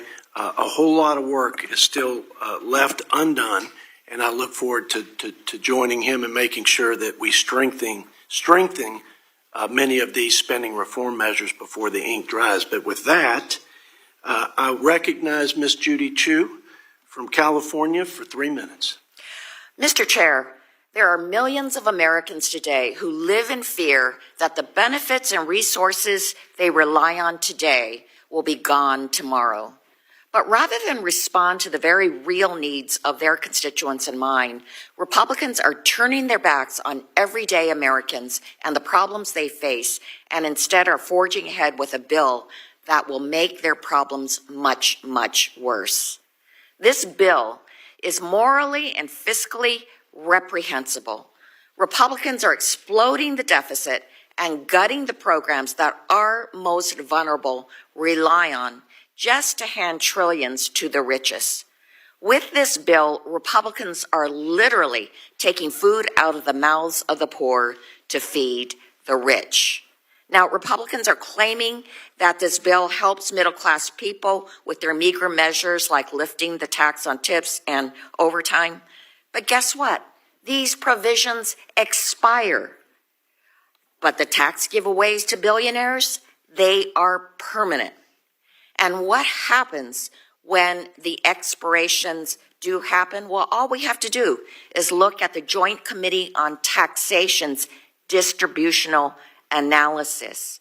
Yes, they are nonpartisan, and they have looked at what will happen down the line. 6 years from now, when those provisions expire in 2031, the poorest 20% of taxpayers in our country will owe an astonishing 455% more in federal taxes. Comprehend that, 455% more. That very same year, the top 5% richest in our country will see their taxes go down by 7%. A huge profit for people who don't need it. Republicans are selling out the American people, taking money out of their pockets, ripping away health care from 14 million people that had ACA and Medicaid coverage, and letting millions go hungry. And for what? To hand out trillions in tax cuts to corporations and the rich on the backs of struggling Americans? If that isn't reprehensible, I don't know what is. Today, I think of my constituent Nancy from Pasadena, who has stage 5 kidney failure. She relies on Medicaid, SNAP, and Social Security to keep a roof over her head, food on her table, and continue her treatment. Nancy deserves better, and all of my constituents deserve better, and so do yours. I oppose this Republican budget scam, and I will never vote to kick my constituents like Nancy off their health care. This is shameful, and I say no to this bill. I yield back. I thank the gentlelady from California and now yield 3 minutes to the pride of the Palmetto State, Mr. Ralph Norman. Mr. Chairman, I want to thank you for the job you've done on the Budget Committee. You've held fast. You've kept this committee going, and I just want to thank you and give you the credit for it. Great leadership. To my left, for my friends on the left, let me classify it this way. You're being untruthful. You can say however you want to say, but to say we're cutting Medicaid, Medicare, Social Security is simply untruthful. You cannot cut Social Security anyway. And, you know, what this boils down to is a complete, we're operating on two different universes. You think the tax money is yours, government is your God, and that's what your bottom line that you have. You supported an administration and Joe Biden that train wrecked this country by letting 15 to 20 million illegals in this country where we have paid a price and are continuing to pay a price. Now, where are we on this bill? The tax cuts are great. The tax money is the taxpayers, not the government bureaucracy. And what we're dealing with now is so many good things that are happening. You can use class warfare, rich, poor, black, white. You're off base. 77 million people told you were off base, and you're still off base. But here's the questions I would ask, and Mr. Chairman, I know you know this. Is it right for healthy, able-bodied Americans that could work, that don't work? It's over 25 million healthy, able-bodied Americans that don't work. Is it right for them to have a paycheck? I don't think so. Is it right if you're an illegal alien, which the right side of this aisle, my Democrat friends led in this country, if you're an illegal, is it right to have illegals cashing checks with money we don't have. And to phase this in for 4 years, we're telling a healthy healthy American that you got 4 years to get a job. No, the payment stops now. If you're an illegal, the payment stops now. On the IRA, a lot of these credits have been in existence for 30 and 40 years. And you're talking about giveaways. We want to help those who really need help. And that's what we are. That's the heart of this. Sadly, I'm a hard no until we get this ironed out. And I think we can. We made progress, but it just takes time. And it's time that if we're going to continue to have just what I mentioned, able-bodied Americans getting checks, illegals getting checks, subsidies that go to corporations that shouldn't get them, I'm out. So thank you for, Mr. Chairman, again for what you've done, and thank you for this budget committee. I yield. I thank the gentleman from South Carolina and now yield to Mr. Paul Tonko from New York for 3 minutes. Thank you, Mr. Chair. I'm in strong opposition to this big, cruel, immoral, irresponsible, deficit-driving bill. You know, it was worth it to endure approximately 26 hours of the Energy and Commerce markup on this bill. It's what we're supposed to be doing here, fighting against the forces that want to make everyday Americans sicker, hungrier, and poorer. Unfortunately, those forces are the Republican majority, the President of the United States, and the richest individuals known to man. On top of the countless constitutional crises, in the throes of a housing and cost of living emergency, and in the face of catastrophic climate change, Congress is set to make the largest cuts to health care, food assistance, and environmental policy in American history. We're also apparently going to give another massive win to all the big tech oligarchs who paid millions of dollars to buy access to the Trump administration. It's clear that instead of serving the American people, Republicans are here to serve big business interests and tech industry executives. Executives who, mind you, want to move us away from liberal democracy and toward an authoritarian system where they rule supreme. Right now, millions of Americans lack access to clean drinking water at home. So what is the Republican agenda to fix that? Infringe on state rights to regulate AI, an industry that is on the track to consume more water than small countries. For 10 years, all while children are killing themselves at the behest of chatbots, AI-generated bot farms are pushing disinformation globally, and our energy grids are already strained beyond capacity. And this AI gift is not even budgetary, as my colleagues on Energy and Commerce successfully put on the record. There are too many things wrong with this bill. 13.7 million Americans will have their health care ripped away. Kids, seniors, veterans, and people with disabilities will go hungry. Communities relying on IRA energy tax credits to create a clean, independent future will be left abandoned while big oil and gas make out like bandits. It's an unprecedented transfer of wealth from the American working class to the richest and most powerful people on the planet. Families in my district and across our country are hurting. And you don't fix the cost of living crisis by punishing the people already bearing the brunt. One thing's for certain, Mr. Chair. I will not stop fighting for my constituents and all of the Americans whose lives will be destroyed by this monstrosity of a bill. And with that, I yield back. I thank the gentleman from New York and now yield 3 minutes to my friend from Oklahoma, Mr. Josh Burkeen is not here.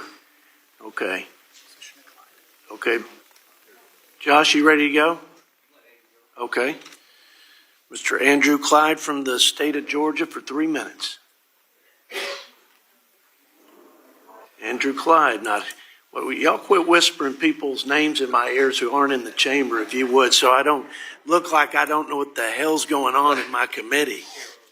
Golly. Yeah, you're in Andrews. Hi, Mom. Is that a habit? Proud day for my mama. Okay. Who wants to go over there on this side?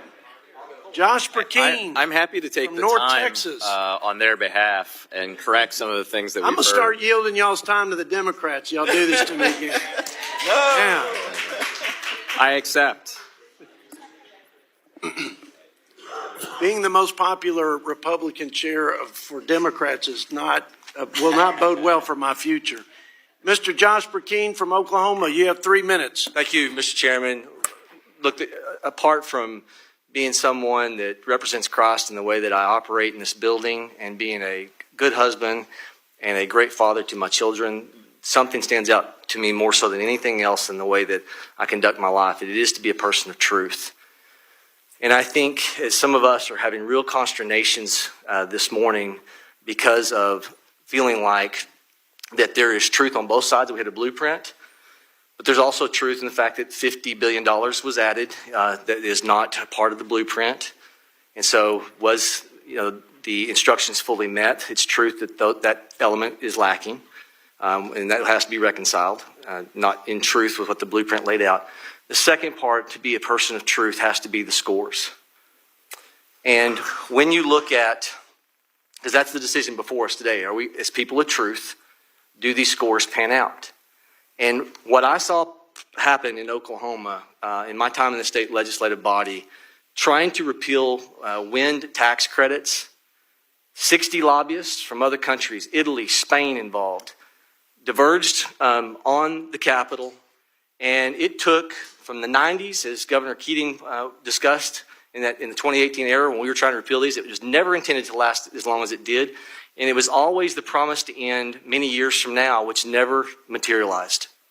And so when we've got a measure that says start date for ending is 4 years from now, and we also have elements of this as it currently stands that says you can enter a project in 2031 as a wind production entity and still be receiving taxpayer subsidies by 2040, to be a person of truth, I know what's going to happen.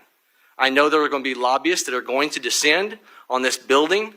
We'll get the savings up front. And years from now, when President Trump, who rightfully so is a champion for Indian, as he calls it, the Green New Scam, is no longer in office, this is designed, I'm sorry, but I think it's purposely designed.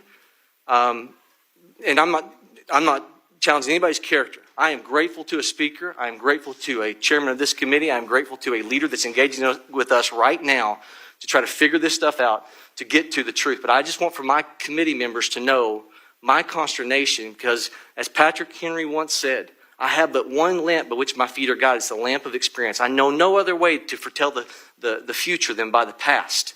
And until we get these timelines corrected, where it's a true repeal of wind and solar that is undermining our electric grid, 60% of all new generation in the last 2 years, according to the Energy Information Administration, is wind and solar. So, and the super majority of components on solar, it's 61% of it's solar, and the super majority of those components are coming from China, undermining natural gas jobs all over this country. We have to fix this. I appreciate a chairman, speaker, and a leader right now as we're even talking, trying to figure this out so I can be a person of truth. Thank you. I yield.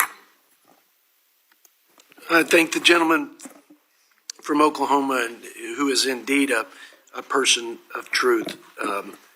Now we yield 3 minutes to our colleague, Mr. Morgan McGarvey from the Commonwealth of Kentucky for 3 minutes. Thank you, Mr. Chairman. As the old saying goes, you're entitled to your own opinions, but not your own facts. My colleagues across the aisle pretend this bill does not drive up our national debt, but even Thomas Massey, Josh Hawley, conservative think tanks, and now Representative Roy admit the obvious truth. This budget drives up our national debt by trillions. Also, Donald Trump's billionaire donor buddies pay less and less in taxes. I strongly oppose this Republican tax plan, not just because it's bad budgetary policy, and it is bad policy, but because at every turn, Republicans have chosen debt over decency and cruelty over compassion. They've chosen to make those on the margins, our children, our seniors, and those who have the least, poorer, sicker, and hungrier. It's immoral. Their tax plan further increases wealth inequity. Under this plan, families in Kentucky who earn $24,000 a year will get a $70 tax break, enough for a tank of gas or two. But a family in the richest 0.1% gets a $255,000 tax break, enough for a new Lamborghini. And it keeps getting better for the richest of the rich. Republicans make the tax cuts for billionaires permanent. But get this, the tax cuts for working families temporary, ensuring that in 2029, taxes will actually go up for those who work for a living. And in the same bill, that exempts gun accessories from taxes, Republicans make Medicaid patients pay a sick tax every time they go to the doctor. That's assuming they still have their Medicaid, because the Republican plan will strangle Kentuckians in so much red tape that 640,000 adults in the Commonwealth will be at risk of losing their health care. And it's not just taking you off your Medicaid. If you live in Kentucky and you get your family's health insurance through Connect, Republicans are raising your premiums by an average of $700 a year. A budget is a statement of morals. And Republicans have made their morals clear. They care more about driving you and our country into debt to give Donald Trump's donors permanent tax breaks. To pay for it, kids in Kentucky will go hungry. Nursing homes and hospitals will close, and millions of Americans will be kicked off their health insurance. It's wrong. I'm voting no. I implore my colleagues to do the same. Mr. Chairman, I yield back. I thank the gentleman from Kentucky, and now yield 3 minutes to my friend from Georgia, Mr. Andrew Clyde. 3 minutes. Thank you, Mr. Chairman. House Republicans have a once-in-a-decade opportunity to deliver real conservative change in Washington. This Congress has laid out bold priorities for President Trump's one big, beautiful bill, including tax relief for working families and small businesses, major investments in border security, strengthening our military, unleashing American energy, reforming federal health programs to protect the most vulnerable, and restoring Second Amendment rights. We're also committed to ensuring the final package is fiscally responsible, right-sizing government, and putting our fiscal future back on track. Unfortunately, the current version falls short of these goals and fails to deliver the transformative change that Americans were promised. Substantive improvements are needed, and I look forward to working with this committee and our House Republican Conference to make sure we deliver. As an ardent Second Amendment defender, I've always promised to defend my constituents, my constituents' Second Amendment rights. Today, excise taxes, specifically transfer and making taxes, are imposed on every firearm regulated under the National Firearms Act of 1934. As Chief Justice John Marshall warned in 1819, the power to tax involves the power to destroy, and he was absolutely right. These taxes have enabled unconstitutional regulation and registration under the National Firearms Act, exemplified by the Biden administration's dangerous pistol brace rule, which turned millions of law-abiding gun owners, many of them veterans, into felons overnight. The House now has a historic opportunity to repeal the burdensome taxation, registration, and regulation of short-barreled firearms, both rifles and shotguns, and suppressors under the National Firearms Act. The American people are watching. It is time to deliver. Additionally, House Republicans must put Medicaid on a sustainable path by refocusing the program on the truly vulnerable: single mothers, pregnant women, disabled Americans, children, and the elderly. Yet taxpayers in non-expansion states, like my constituents in Northeast Georgia, are unfairly footing the bill for excessive Medicaid spending in blue states. Currently, the federal government matches $1.33 for every $1 that states spend for these core vulnerable populations. But under Obamacare's Medicaid expansion, the federal government pays $9 for every $1 spent on largely able-bodied, working-aged adults that simply will not work. That's unacceptable. It's time Republicans prioritize Medicaid for the vulnerable over the able-bodied. Unfortunately, the current reconciliation package fails to reverse this misguided funding scheme that undermines care for the most vulnerable, the very people Medicaid was originally intended to help. For these reasons, I am unable to support this package in its current form, but I look forward to strengthening this bill to ensure that it does pass, so that we fulfill all of our America First promises to the American people. Thank you, and I yield back. I thank the gentleman from Georgia, and now yield 3 minutes to our friend Mr. Amo from Rhode Island. Thank you, Mr. Chair. Chair Arrington, it took 8 days for Neil Armstrong and Buzz Aldrin to land on the moon. It took 52 days for Thomas Jefferson to draft and our founders to sign the Declaration of Independence. And it took 92 days for Republicans to concoct a plan to kick over 13 million people off health care, gut food assistance for about 11 million people, and steal the dream of higher education for over 4 million people, just to help the wealthiest in our country pad their pockets. When Republicans started this process in February, I said the budgets are a reflection of values. We were told, wait and see. And now the world can see those cruel values on full display.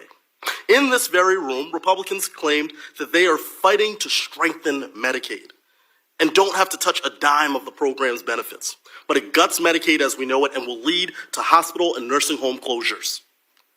This budget also takes food off the plates of hungry families. Majority Whip Emmer claimed this bill closes loopholes within SNAP.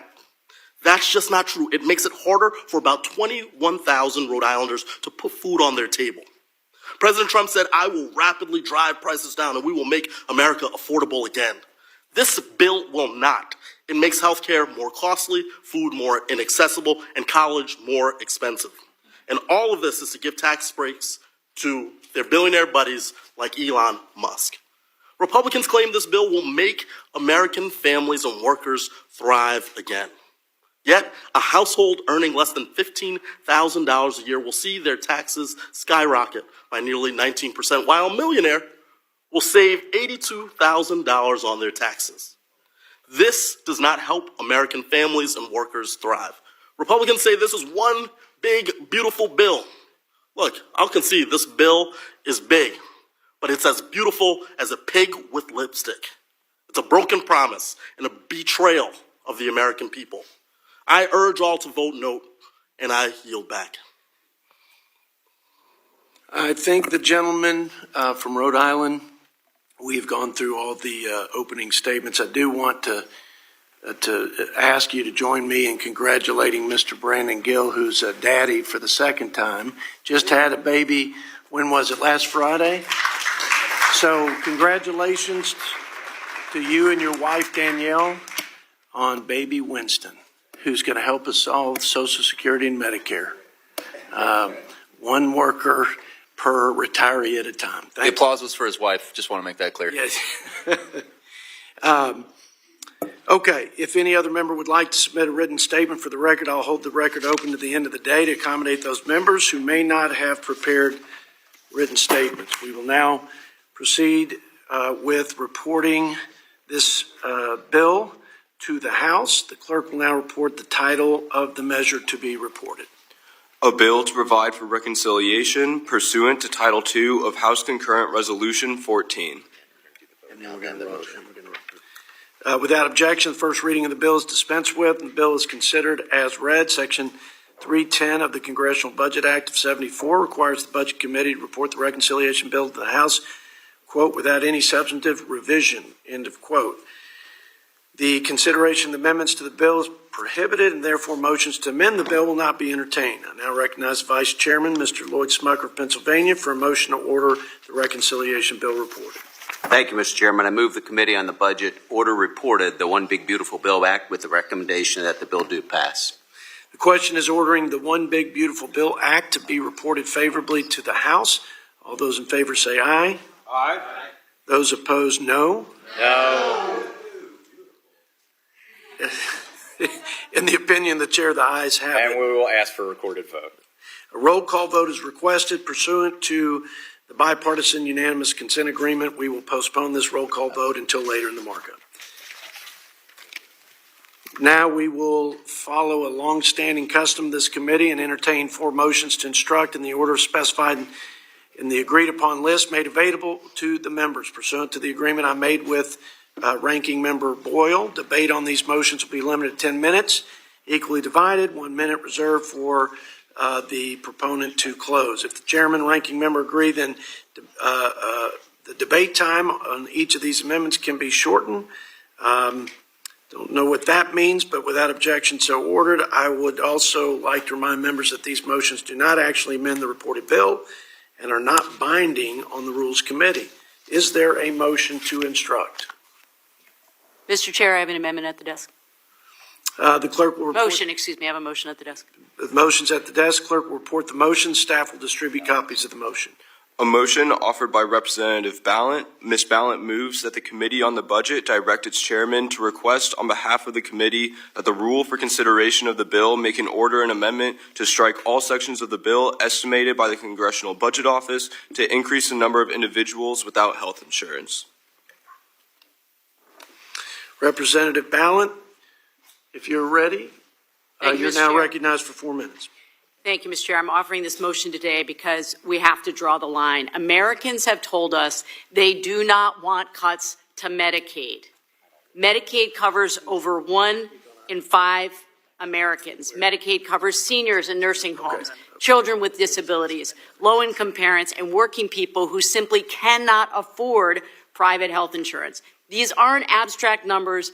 These are the people we know. These are the people in our communities. These are the people in our families. If this budget passes, millions of these people will be stripped of health care. That means missed cancer screenings. That means no insulin. It means that they are having trouble getting their medications and their treatments. It means kids with asthma go without medication. It means shutting down rural hospitals and nursing homes, the closing of meal programs and mental health resources at schools. Passing this budget means fewer residency programs to train our next generation of healthcare workers. An issue I know that regardless of your district that you care about. This isn't about reducing the deficit. We've all covered that earlier. It's offensive at this point to be moving forward with cutting Medicaid, throwing people off their health insurance, as I said, when 81% of Americans have said, we don't want this. What are we doing here? They don't want this. This isn't about working Americans. This budget is about something entirely different, which is giving breaks to people who don't need it. Once again, I urge my colleagues to reject this cruelty, and I yield the balance of my time to the member, Ms. Watson-Coleman. Mr. Chairman, I support everything that my colleague has just said. I think I just need to amplify the fact that this is one of the most torturous, mean, and cruel things that we could do to the neediest in our country. In my district alone, it affects 128,000 people, 60,000 of whom are children. This makes our country sicker. This makes our country poorer, and this creates a shorter lifespan for those who could be enjoying life more if we had the commitment to serving their needs through health care. This is not a privilege. This is a right, and Republicans are denying us our rights. I yield back. I thank the gentlelady, and now ask if there are any members who would like to claim. Do you need? Oh, no. Okay. I can yield back unless my ranker needs to speak on this. No, that's fine. Okay. Are there any members who'd like to claim time in opposition to this motion? Mr. Chairman. Mr. Buddy Carter, who is the chair of the Healthcare Subcommittee on the Energy and Commerce Committee, the floor is yours for 5 minutes. Thank you, Mr. Chairman. You know, as Republicans have said from day one, we're committed to reducing waste, fraud, and abuse within federal health care programs like Medicaid. Why? Because every dollar that is wasted or lost to fraud or abuse is a dollar that should have been spent providing health care coverage to the most vulnerable, the Americans that Medicaid was designed to serve. Medicaid was designed to support America's most vulnerable, the low-income, pregnant women, children, those with disabilities, and the elderly, the aged, blind, disabled. Despite that commitment, Democrats have created a system where states are rewarded for diverting limited federal Medicaid dollars to cover illegal immigrants and able-bodied adults who choose not to work. The Obamacare Medicaid expansion allowed states such as California to steer Medicaid funds to illegal immigrants. This year, California will spend $8.4 billion on Medicaid coverage for illegals. Per the gentlewoman from Vermont's amendment, of the $7.6 million that CBO projects to lose health insurance, our colleagues at the Energy and Commerce Committee, which I serve on, report that 4.8 million are able-bodied adults refusing to work. 1.4 million are illegal immigrants. 1.2 million are people who are already ineligible to receive Medicaid benefits under existing law. and 200,000 are CBO's anticipated future Medicaid enrollees, not people currently covered under the program. This is why I urge a no vote on this amendment, and I yield the remaining of my time to the gentlelady from Indiana. Thank you. We are committed to ensuring that vulnerable Americans are protected, that Medicaid is designed to support, that they get the help they need. Every dollar spent on illegal immigrants and those refusing to work is a dollar not spent on people who need it most. It's a dollar taken away from the pregnant mother seeking necessary care. We should not forget that this bill also reinvests these savings to expand access to health care for all Americans. This bill greatly expands health savings accounts, allowing more Americans the opportunity to save tax-free dollars to cover their out-of-pocket costs. The bill gives employers of all sizes more tools to expand health care coverage options. And the bill invests in new cures and physician pay to ensure that Americans can access high-quality health care at the pharmacy counter and at the doctor's office. Republicans are pursuing common-sense solutions to rein in waste, fraud, and abuse in federal health care programs like Medicaid. The bill ensures that federal health programs work for the most vulnerable by making sure taxpayer dollars are not siphoned off to fund illegal immigrants, fraudsters, and people refusing to work. And instead, it redirects those dollars to help taxpayers and improve access to affordable, high-quality health care. I urge a no vote, and I yield back. In the remainder of the time, I'd like to say a few words on this subject, because if you listen to my Democrat colleagues, you would think we were, gutting the program and throwing people off and leaving them uninsured. Here's the reality. The American people sent us here to steward their tax dollars, and they suspect we're not doing a very good job of it, and they're right. They also expect us to make sure that we have a sustainable safety net for the most vulnerable Americans into the future. It is nowhere close to being sustainable, like many programs in this government. And the first place to start, is to stop the improper payments, which, not according to me, but GAO, over the last 10 years has been over $500 billion. In 2023, it was $50 billion in 1 year. That's waste, fraud, and abuse. Tens of billions of those dollars in abuse have gone to people who are in this country illegally. Now, this is just one number, but according to Numbers USA, the total cost of social services to people here illegally is $9,000 per illegal immigrant. That's more than we spend on American citizens who are in need of the safety net of Medicaid.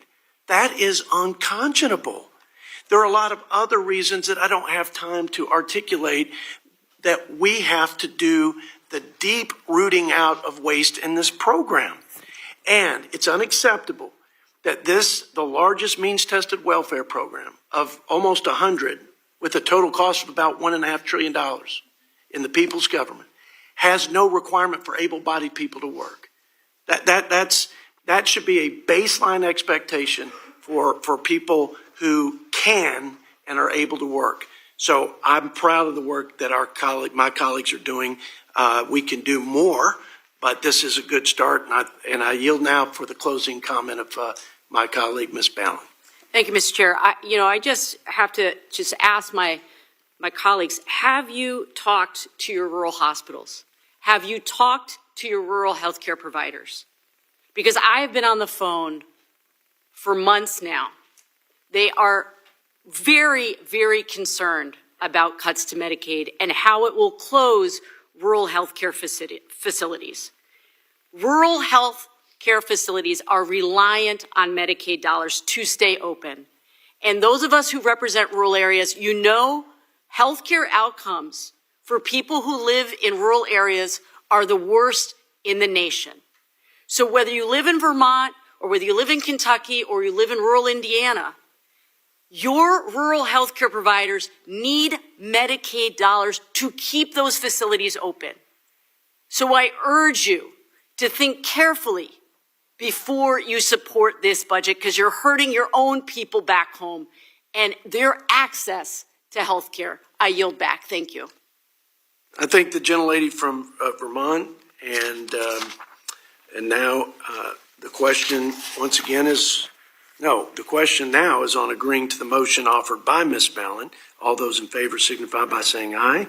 Aye. Those opposed, no. No. In the opinion of the chair, the noes have it. I ask for a recorded vote. A roll call vote is requested pursuant to the bipartisan unanimous consent agreement. We will postpone the roll call votes until later in the market. Thank you. Thank the gentlelady. Now, is there a motion to instruct? Mr. Chairman, I have a motion at the desk. Motion is at the desk. Clerk will report the motion. Staff will distribute copies of the motion. Mr. Clerk. A motion offered by Representative Amo. Mr. Amo moves that the Committee on the Budget direct its chairman to request on behalf of the committee that the rule for consideration of the bill make an order an amendment to implement President Trump's request to raise the income tax rate for millionaires. Okay, let me just give a little time for the distribution. I'm going to come back to you. 4 minutes and then when to close, okay?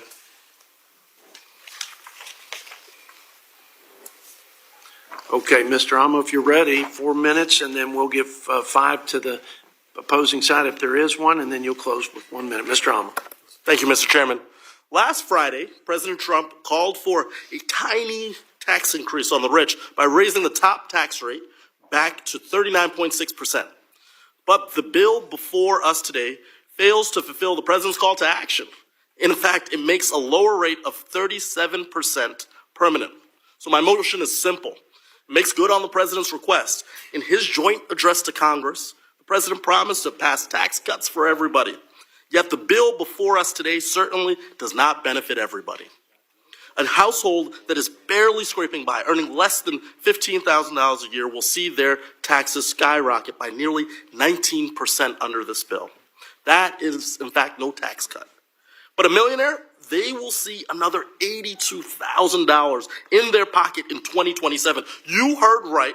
Republicans will increase taxes on our most vulnerable Americans while making the rich even richer.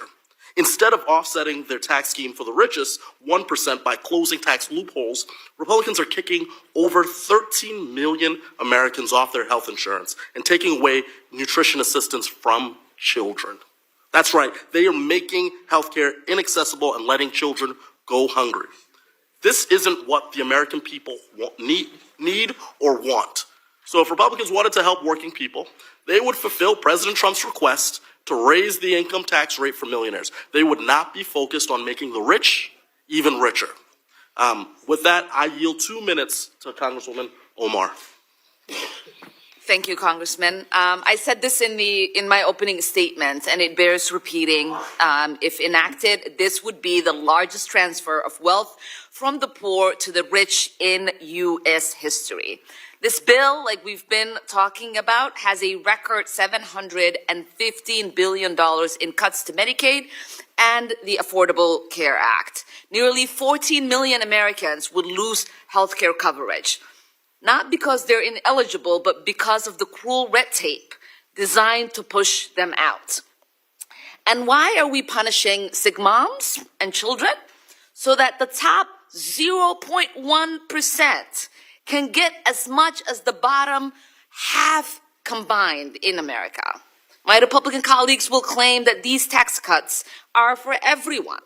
Sure, there are tiny and temporary scraps for everyone else, and I do mean tiny. People earning less than $50,000 a year will see less than $1 in benefits. But if you are a billionaire, you could have $700 a day. Now, when those tax benefits for working people vanish under the weight of the higher taxes and deep program cuts, guess who will still come out ahead? The wealthy and the well-connected. Millionaires and billionaires will get their massive tax cuts. They are permanent. Now, I know that there are Republicans here who agree that this is unfair. It's wasteful and fiscally reckless. The last people who need another taxpayer subsidy are the ultra-rich. So let's raise the top tax rate for those who can afford it and pass this common sense motion. Thank you, and I yield back. I thank the gentlelady and ask if there are any members who wish to oppose. Mr. Chairman. Mr. Ron Estes from Kansas. Mr. Chairman, this motion to instruct is based on several false premises about the bill and the fiscal state of our nation. First, let me address the notion that we have a revenue problem. This is a tired and false claim that the left continues to use because they don't like the idea of tackling our greatest issue, spending. Tax revenue has consistently been in the 15 to 16% GDP range, whereas spending has ballooned to 24% of GDP. Countless Inspector General's report and independent studies have concluded that Washington wastes taxpayer dollars in virtually every agency across the government. And it's a bipartisan talking point that even Presidents Clinton, Obama, and Biden have used to get elected, stating they would root out waste, fraud, and abuse. Yet it's only Republicans who have committed to meaningfully addressing this issue. Since Republicans passed our Tax Cuts and Jobs Act in 2017, revenue has actually increased by nearly 50%, but spending has outpaced it, rising by 70%. The notion that we need to increase taxes is false and deceiving to the American people. We need to address our spending problem. And let's not forget what happened when my Democrat colleagues pushed through more federal dollars into our economy with the so-called American Rescue Plan and the so-called Inflation Reduction Act. A misnomer meant to mislead the public. Inflation skyrocketed, and any so-called relief that we're getting from the government was being eaten up by the higher prices that outpaced wages. Instead of rising taxes and redistributing wealth, the better solution is to simply let Americans keep more of their hard-earned money and keep inflation low. Additionally, my friends on the other side of the aisle like to create a boogeyman out of successful Americans. The catchphrase, tax the rich, is used to divide Americans and promote the false narrative that if only the wealthiest paid a little more in taxes, all the nation's problems could be magically solved. But the problem with their narrative is that it's simply not based on fact. Economist and former member of President Ronald Reagan's Economic Policy Advisory Board, Art Laffer, pointed out in a 2024 op-ed that there's an inverse relationship between the tax rates and taxes paid. Right now, the top 1% pay nearly 46% of all taxes, up from 40% before TCJA cut the effective highest rate. But when the tax rate was 70% at the end of the Carter administration, the top 1% of taxpayers only shouldered about 19% of the taxes paid. Mr. Chairman, I'd like to submit the op-ed by Art Laffer for the record. Without objection, so ordered. Mr. Chairman, we already have a highly progressive tax system. Let's not forget how tax rates compare. The lowest tax rates for the lowest earners in this country is 10%. The top rate is already much higher at 37%. Let's not forget what the policies of TCJA did for the middle class. Real wages for the bottom 10% grew nearly twice as fast as the top 10%, and real wealth at the bottom 50% of households rose 3 times faster than that at the top 1%. The 2017 tax reforms led to $5,000 increases in real household income, 5 million new jobs, and higher investment across the country. This motion to instruct misrepresents the bill's priorities. It's a bill for real Americans, not the coastal elite or wealthy. It includes no taxes on tips, overtime, or car loan interest. It expands the child tax credit and provides relief from the inflationary burden of the last 4 years. It saves the average American $1,700, the equivalent of about 9 weeks of groceries. It increases real take-home pay for a median income household with 2 children by roughly $4,000 to $5,000, and it raises real wages by $2,100 to $3,300 per worker. Those making between $30,000 and $80,000 would pay around 15% less in taxes in 2027 under the Republican tax bill, the report by the nonpartisan Joint Committee Taxation shows. And the bill does so much more. Mr. Olmo's amendment is a misguided political talking point about the momentum promised by this legislation. We should stay focused on growth, opportunity, and middle-class prosperity, not on reviving failed tax the rich policies. I urge a no vote. I'd like to yield the remainder of my time to Mr. Kerry. I'd like to thank my colleague for allowing me this time, and I'm probably going to blow right by that. But first, I just want to say that this motion misrepresents the bill's priorities. It is a political gesture and ignores the facts. And when all these false statements and talking points, catchy phrases, some of which we heard from my dear colleagues, vulgar, when all of that falls into the dust of history, the clear list of example will show through like sunshine. First off, this bill is not about protecting the wealthy. It is about delivering real relief to workers, families, seniors, small businesses. Now, I had one of my colleagues that mentioned that these billionaire tanning bed owners were donating lots of money. I don't know about you, but in Sydney, Ohio, Troy, Ohio, Grove City, I'd be hard-pressed to find somebody who's a billionaire that has a salon that has a tanning bed. So let's just give you some of the facts. 92% of the people in Ohio's 15th congressional district would see their guaranteed deduction slashed in half if we do not pass this bill. 20 seconds, Mr. Carey, please. The other thing, child tax credit. If it reverts back, that would be $1,000 from the $2,000 that we did in 2017. But we did more. We had an additional $500. Look, this bill is good, a $4,000 tax deduction for our seniors. I urge my colleagues to vote no. Mr. Amo, you get an extra minute. You got 2 minutes to close, and you can ask anybody on your side if they want to comment. Wonderful. Thank you, Mr. Chairman. Look, my motion is simple.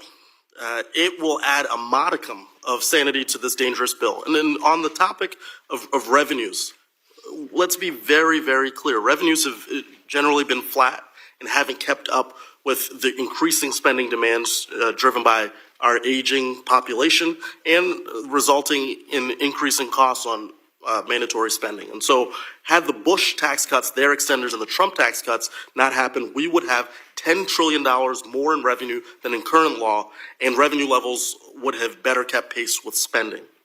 So this motion fulfills a request from the president, but by implementing his proposal to raise the income tax for millionaires. We may be able to agree on this, but it is the case that this motion won't solve everything. This big bill is still big bad. This Republican bill still strips health care from over 13 million Americans and puts 1 in 4 SNAP recipients at risk of losing benefits. It's still a betrayal of the American people. But my motion will make this bill slightly less fiscally irresponsible. So I urge my colleagues to fulfill President Trump's wish to make the rich pay their fair share. I yield back. I thank the gentleman, Mr. Amo. He yields back. The questions on agreeing the motion offered by Mr. Amo. All those in favor signify by saying aye. Aye. Those opposed, no. No. Opinion of the chair, the noes have it. I request a recorded vote. All votes requested pursuant to bipartisan consent agreement. We'll postpone that vote at the end of the markup. Is there another motion instruct? Mr. Chairman, I have a motion at the desk. Mr. McGarvey has a motion, and if the clerk would read the motion, the report on the motion, and staff distribute copies, then we'll get right to it. Let's give it about 30 seconds. A motion offered by Representative McGarvey. Mr. McGarvey moves that the Committee on the Budget direct its chairman to request on behalf of the committee that the rule for consideration of the bill make an order and amendment to strike all sections of the bill estimated by the Congressional Budget Office to reduce participation in the Supplemental Nutrition Assistance Program.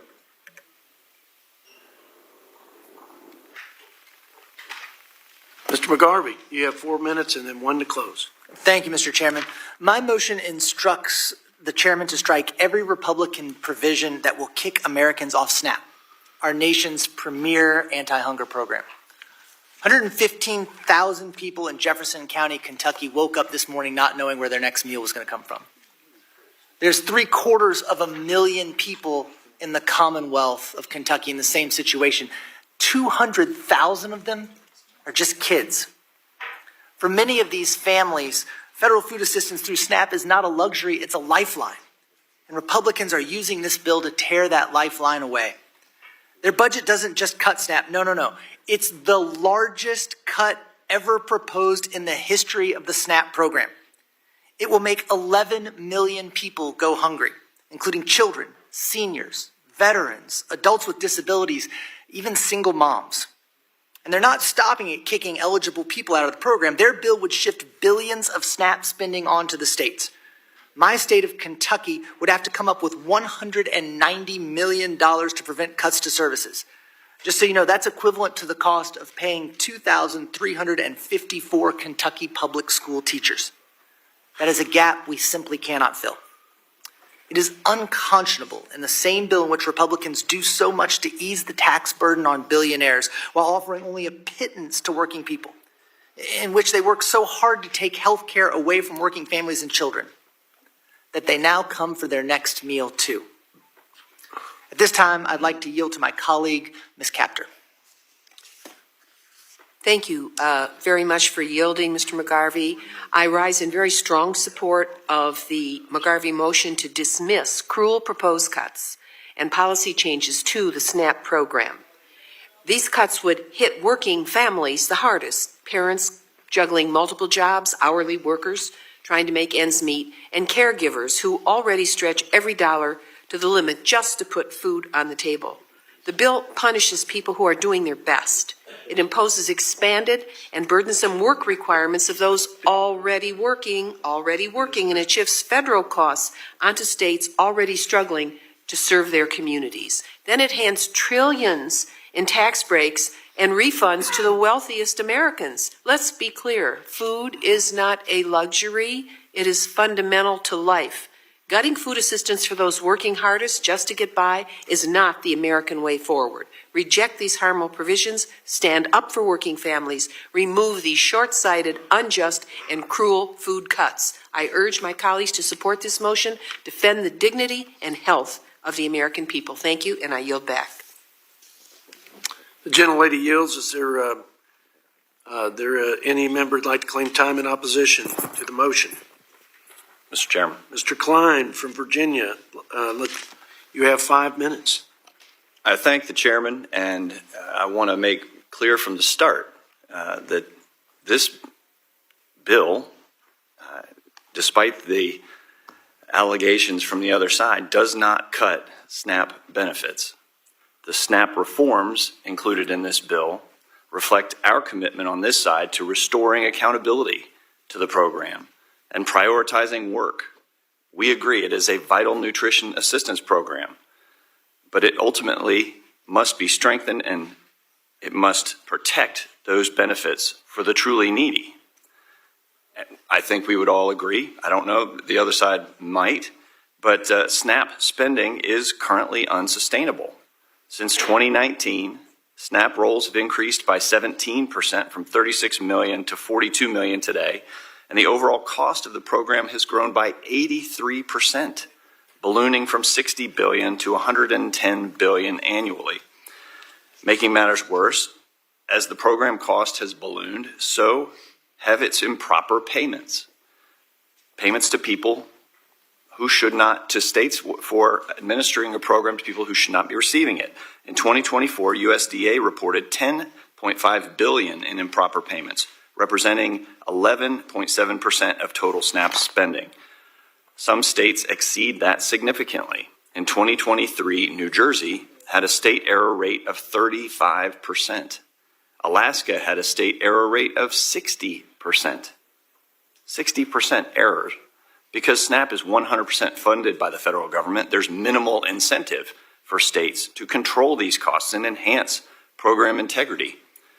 By introducing a modest cost-share model, this bill would incentivize states to reduce fraud and would more closely align SNAP with federally funded state-administered programs. This bill would also restore integrity to work requirements in SNAP. Yes, there are work requirements in SNAP, but due to abuse of waiver authorities, only 16% of able-bodied adults without dependents meet existing work requirements. 4 states, including California and Illinois, have full waivers in place. So no work requirements. This bill strengthens existing work requirements and closes loopholes to encourage work-capable households to make more responsible choices. And finally, let me reiterate, this bill does not cut benefits. The reforms included simply strengthen the program's integrity and ensure it's fulfilling Congress's original intent. The sections targeted by this motion are not arbitrary cuts. They are essential corrections, carefully considered and debated. This committee must ensure that SNAP serves the truly vulnerable, not sustain broken systems, as this motion to instruct would allow. So I urge a no vote, and I yield my time back to the chairman. That's 2 extra minutes. I'm gonna show some self-restraint. I'm showing self. I'll make up for me not managing it well. So, Mr. McGarvey, you got a minute to close, and then we'll go on to the next motion. Thank you, Mr. Chairman. We just heard contradictory statements. You heard someone say that there's going to be no cuts to SNAP, but then the spending isn't sustainable. So guess what they're going to do? They're cutting it. This bill cuts SNAP. And I think we're looking at this budget, it's more than a policy document. A budget is a moral document. It's not just a statement of our values, but a reflection of what and whom we value. On this question, I'm instructed by my faith. And my faith teaches me that when we reach that final judgment, we will be asked what we did for the least of our brothers and sisters. Whether when we saw a hungry man, we gave him something to eat. This bill fails that moral question. I urge my colleagues to support my motion, to reject these cruel cuts to our premier anti-hunger program, and help our kids and seniors. With that, Mr. Chairman, I yield back. The gentleman yields back. Questions on agreeing to the motion offered by Mr. McGarvey. All those in favor signify by saying aye. Aye. Those opposed, no. No. In the opinion of the chair, the noes have it. We request a recorded vote. A recorded vote is requested pursuant to our agreement. We'll postpone that vote until the end of the hearing. Is there another motion to instruct? Mr. Chairman, I have a motion at the desk. Ms. Jayapal has a motion. The clerk will report the motion while staff distributes copies. So give us about 30 seconds. A motion offered by Representative Jayapal. Ms. Jayapal moves that the Committee on the Budget direct its chairman to request on behalf of the committee that the rule for consideration of the bill include a point of order prohibiting the use of a current policy baseline to estimate the effects of a future amendment between the Houses or conference report on the bill.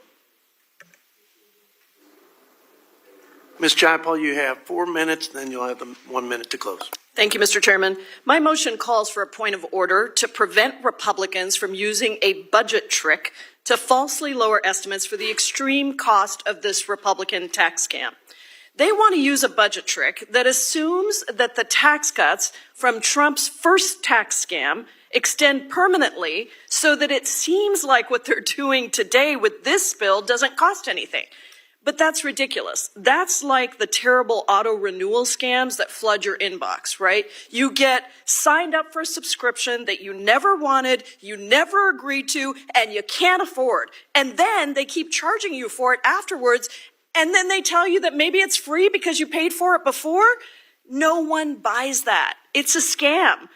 See, they have a problem over there. They want to give the ultra-wealthy billionaires, millionaires, and giant CEOs more tax breaks. That's clear. They've been yelling for years at the same time about fiscal responsibility, when in truth it's Republican tax breaks that always cause a giant deficit, increase in the deficit.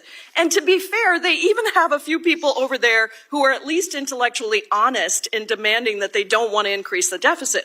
But the only way to do that and give these giant tax breaks to the wealthiest is to slash programs like Medicaid and to lie about what it's going to cost. So my motion just says you can't use a fake method. This is a giant budgetary trick to hide what the real cost of this is, all in service to the richest Americans. And I yield 2 minutes to Congresswoman Escobar. Thank you, Ms. Jayapal. I am so grateful you're bringing this up. The American people need to understand just how bad this gimmick is, and there's still time for our Republican colleagues who claim to be all about fiscal responsibility to be honest. And I'm going to be speaking directly to the American people about this. And I want to give you an example of what it is they're trying to do. I want you to imagine, God forbid, you lose your job. And so your income is not coming in anymore because you've lost your job. So you go to your banker and you say, hey, Mr. Banker, I don't want you to count that loss of revenue or that loss of income when you're balancing my checking account. Let's just pretend it's still coming in and allow me to continue to spend. That's what this budgetary gimmick is about. They know that by giving the massive tax breaks to billionaires, they're going to lose that revenue, but they don't want the American people to know about it. So they've come up with this dishonest tactic in order to try to make these tax breaks permanent, which will ultimately cost every American because they're taking away your health care. They're taking away your nutrition programs. And the more that this big bill is out there, the more that economists can look at it. And just recently, the nonpartisan Penn-Wharton budget model released its report saying that Americans who make less than $51,000 a year would see their income decrease beginning next year and would lose about $700 a year. Meanwhile, the top 0.1% of Americans, including those making over $4.3 million a year, would gain $389,000 a year. You pay so that billionaires can have more yachts, more luxury vacations. In my state, 1 million Texans are going to lose their health care. Hospitals are going to close. Clinics are going to close. Nursing homes are going to close.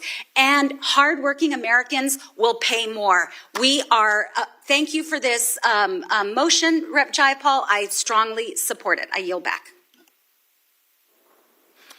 The gentlelady yields back. I'd like to take the time to oppose. I'll yield some time to Mr. Blake Moore. This is a really interesting opportunity to show maybe some concurrent thinking by Republicans and Democrats.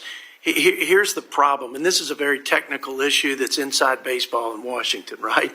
Current law, current policy, what does it mean? My best way to describe it is that, current policy assumes that a program or policy continues ad infinitum without any budgetary impact, even though the program would expire. Here's one of the problems with it. You got a bias towards tax policy because, for example, SNAP was just discussed. The cost of SNAP, I think somebody said now, is at over $100 billion a year. SNAP is treated and is accounted for as current policy. So when you're working on a farm bill, it's assumed that it will continue with no impact to the budget. I think it's wrong whether it's a tax policy or a spending policy. They should be treated equally, and they should be treated under law as if it's going to expire because that's what we intended when we passed the law. And I think we would all do well to treat these things that way, and I think we would operate in a more fiscally responsible manner if we did. So there's sort of this issue of parity or inequitable treatment of tax policy versus spending policies. This issue, to be clear, is not of concern for our bill because we wrote our reconciliation bill under current law. We had a choice, but we decided that we would assume a growth rate, by the way, a growth rate under the annual average rate of Biden and Trump. So we assumed a conservative growth rate and said every dollar above that, where the tax has a cost, and by the way, that's pretty transformational as it is. A Republican saying there are costs to tax policy. And so we said dollar for dollar, we're going to offset that so that we don't just shift the tax cost to another generation, right? Because if you don't pay for things, you're deferring a tax on our children and grandchildren. That's one thing you all, as Democrats, ought to be proud of that we have attempted to do that hasn't been done, I don't know if ever, on our side and within our conference. Not all tax cuts pay for themselves. And if we want to make a policy permanent, whether it's spending or tax, pay for it over the 10 years. You pay for it over the 10 years, and listen, the tax policies like bonus depreciation, and I could go through the list of those that I think have the greatest impact on the economy. The greatest bang for our buck is to make them permanent and give that kind of business certainty. But we just can't do that out of thin air, and we cannot assume that it magically pays for itself. So I will tell you, and I feel strongly about this, and this is a message to my Senate colleagues, because they're the ones that will have to make the decision over there. It's more relevant over there at this juncture. Let's not use the Washington gimmicks and games to hide spending. There are so many ways we do that. We call things emergency spending that aren't emergency spending. We call chimps changes in mandatory spending, but we're just shifting it around. It's a shell game. So if we're going to use current policy to give comparable treatment to spending policy, and if we're going to use it to give permanence, we should only do so, and we can only do so and claim that we're fiscally responsible if we offset the impact to the deficit. So I don't care what somebody says there's a impact to the budget according to CBO rules or Republican or Democrat rules. I know what's happening to this deficit, and where there is an adverse impact to the deficit, it needs to be offset by savings or spending cuts, and that's my commitment. So I'm going to yield the remainder of my time to Blake Moore from Utah, but that's my position. I'm so glad you brought it up. Mr. Moore. Thanks for the 40 seconds, Chairman. I appreciate it. I didn't want you to screw up that. I want to thank the gentlewoman, my colleague from Washington. She brings up a debate that has been debated profusely on our side as well. And I think that's the measure of a good amendment that you've offered. And I appreciate the chance to kind of talk about it briefly. As the chairman mentioned, spending and tax policy should be treated the same. And the fact that they're treated differently, I think, is a fundamental problem with how we do things. And I would support getting those two things on par. But again, this is entirely a Senate consideration. We did not write this to current policy in the House. We wrote it to current law. And what we did was find the hard work of finding spending cuts alongside it. I'll just quickly end as I want to wrap up here. Depending on whatever happens in the Senate, many of us, I will be willing to consider a current policy baseline in the context of reconciliation, if and only if it is paired with enforceable cuts to mandatory spending. This is the only opportunity we have to address mandatory spending in one reconciliation bill. The appropriation stuff, we get to do it every single year, and that's why we keep it to a small growth rate. We don't get to do that with mandatory spending, and we've done that hard work, and I yield back. I think the gentleman from Utah will give you the full minute and a half. Well, thank you, Mr. Chairman. I appreciate that this is a real discussion that perhaps we want to have.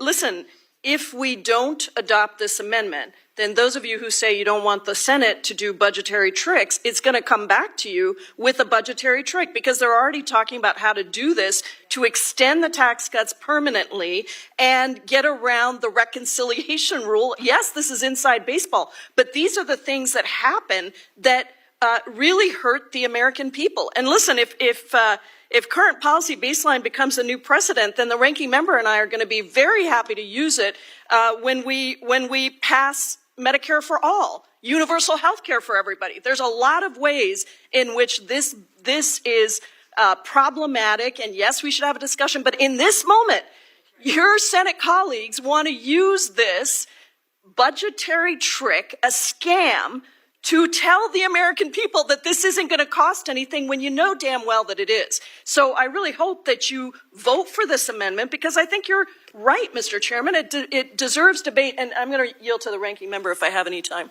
You do. Yeah, thank you. Ms. Jayapal put it perfectly, and I will just very quickly in 15 seconds say this.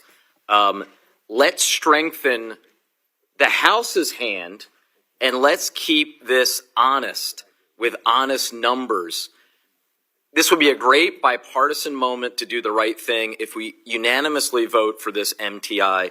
And frankly, it would only strengthen the hand of those who want to ensure the current policy baseline doesn't become the new normal. Because mark my words, if this becomes the new precedent, conservative Republicans will live to regret it. I yield back. Well said. Much of what you said I would associate myself with. We do have a commitment from our leadership. I want to say that for the record, that anything coming back to our floor will comply with the principles. Let's reinforce your hand, Mr. Chairman. Let's make it a bipartisan amendment. Pass pass it with unanimous support. That would be quite a message to your I will leadership. say you are awfully convincing today, Ms. Jayapal. but I'm Well, not thank you, sure Mr. Chairman. Love to see that yes vote. The questions on agreeing to the motion offered by Ms. Jayapal. Those in favor signify by saying aye. Aye. Those opposed, no. In the opinion of the chair, the noes have it. Request the report. Just said you agree with So me, Chip. close. Chip, you agree with me. So close. Vote for the amendment. Okay, roll calls requested. We'll put it off to the end of the markup per our agreement. Okay. Pursuant to our unanimous consent agreement, I don't know if they're, I think they're back.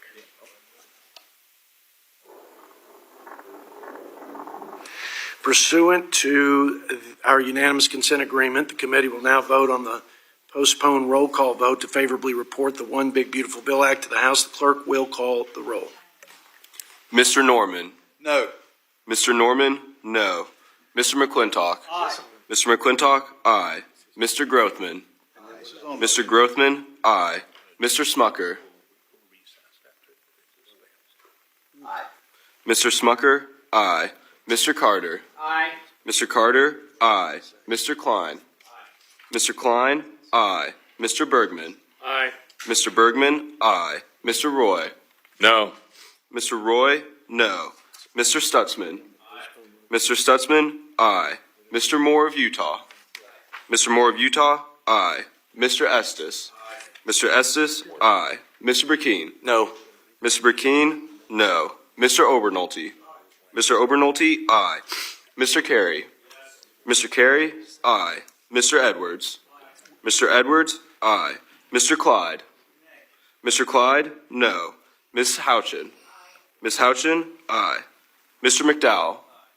Mr. McDowell, aye. Mr. Gill. Mr. Gill, aye. Mr. Moore of North Carolina. Mr. Moore of North Carolina, aye. Mr. Boyle. No. Mr. Boyle, no. Mr. Doggett. No. Mr. Doggett, no. Mr. Scott. Mr. Scott, no. Mr. Peters. Mr. Peters, no. Mr. Panetta. Mr. Panetta, no. Ms. Watson-Coleman. Ms. Watson-Coleman, no. Ms. Plaskett. Ms. Plaskett, no. Ms. Escobar. Absolutely not. Ms. Escobar, no. Ms. Omar. No. Ms. Omar, no. Ms. Ballant. Ms. Ballant, no. Ms. Captor. Ms. Captor, no. Ms. Jayapal. Ms. Jayapal, no. Ms. Chu. No. Ms. Chu, no. Mr. Tonko. No. Mr. Tonko, no. Mr. McGarvey. No. Mr. McGarvey, no. Mr. Amo. No. Mr. Amo, no. Mr. Chairman. Yes. Mr. Chairman, aye.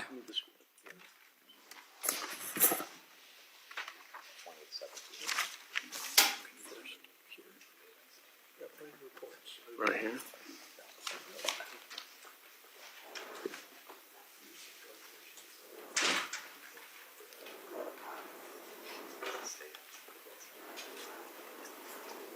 Mr. Chairman.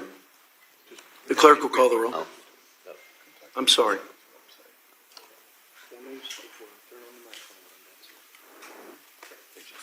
Go ahead. Are there any members who have not voted or wish to change their vote? Mr. Chairman, how am I recorded? You are a yes, clerk. Mr. Chairman, Mr. Smucker is recorded as aye. I'd like to change my vote to no. Okay. Mr. Smucker is off aye and on no.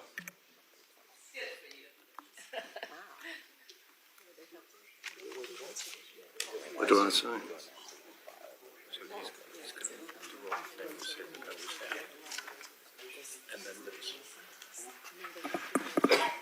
Any members still wish to change their vote?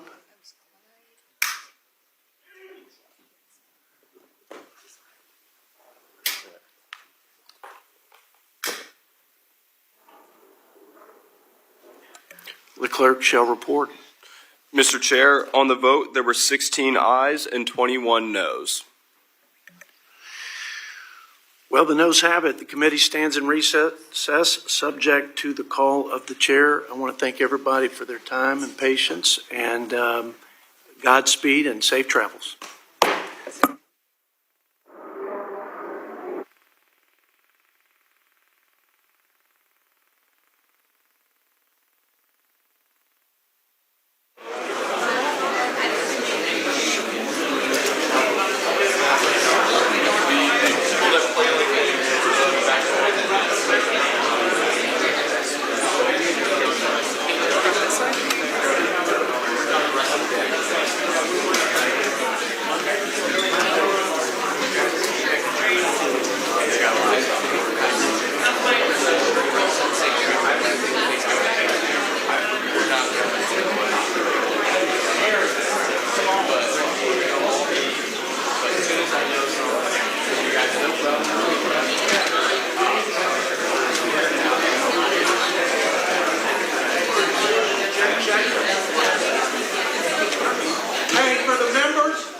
no.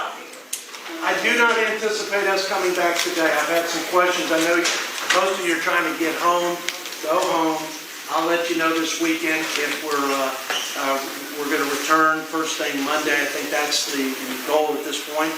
But just know that the weekend is yours and your families. Okay? Thank you. Thank you, Chairman.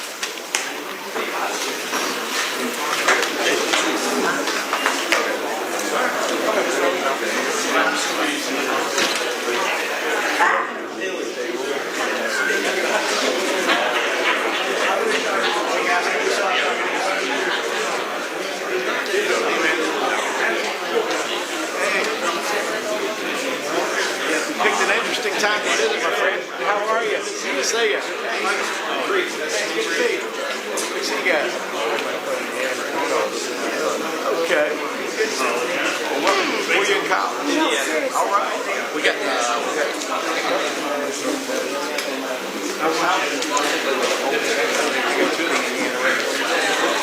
Are you at IU? Yeah. Good deal. How about yourself? Yeah, I know you're. Come on. Come on, man. Congratulations. Pretty good. So what all have y'all done so far? We went to the people's house and went to the wonderful. I'm gonna grab my box.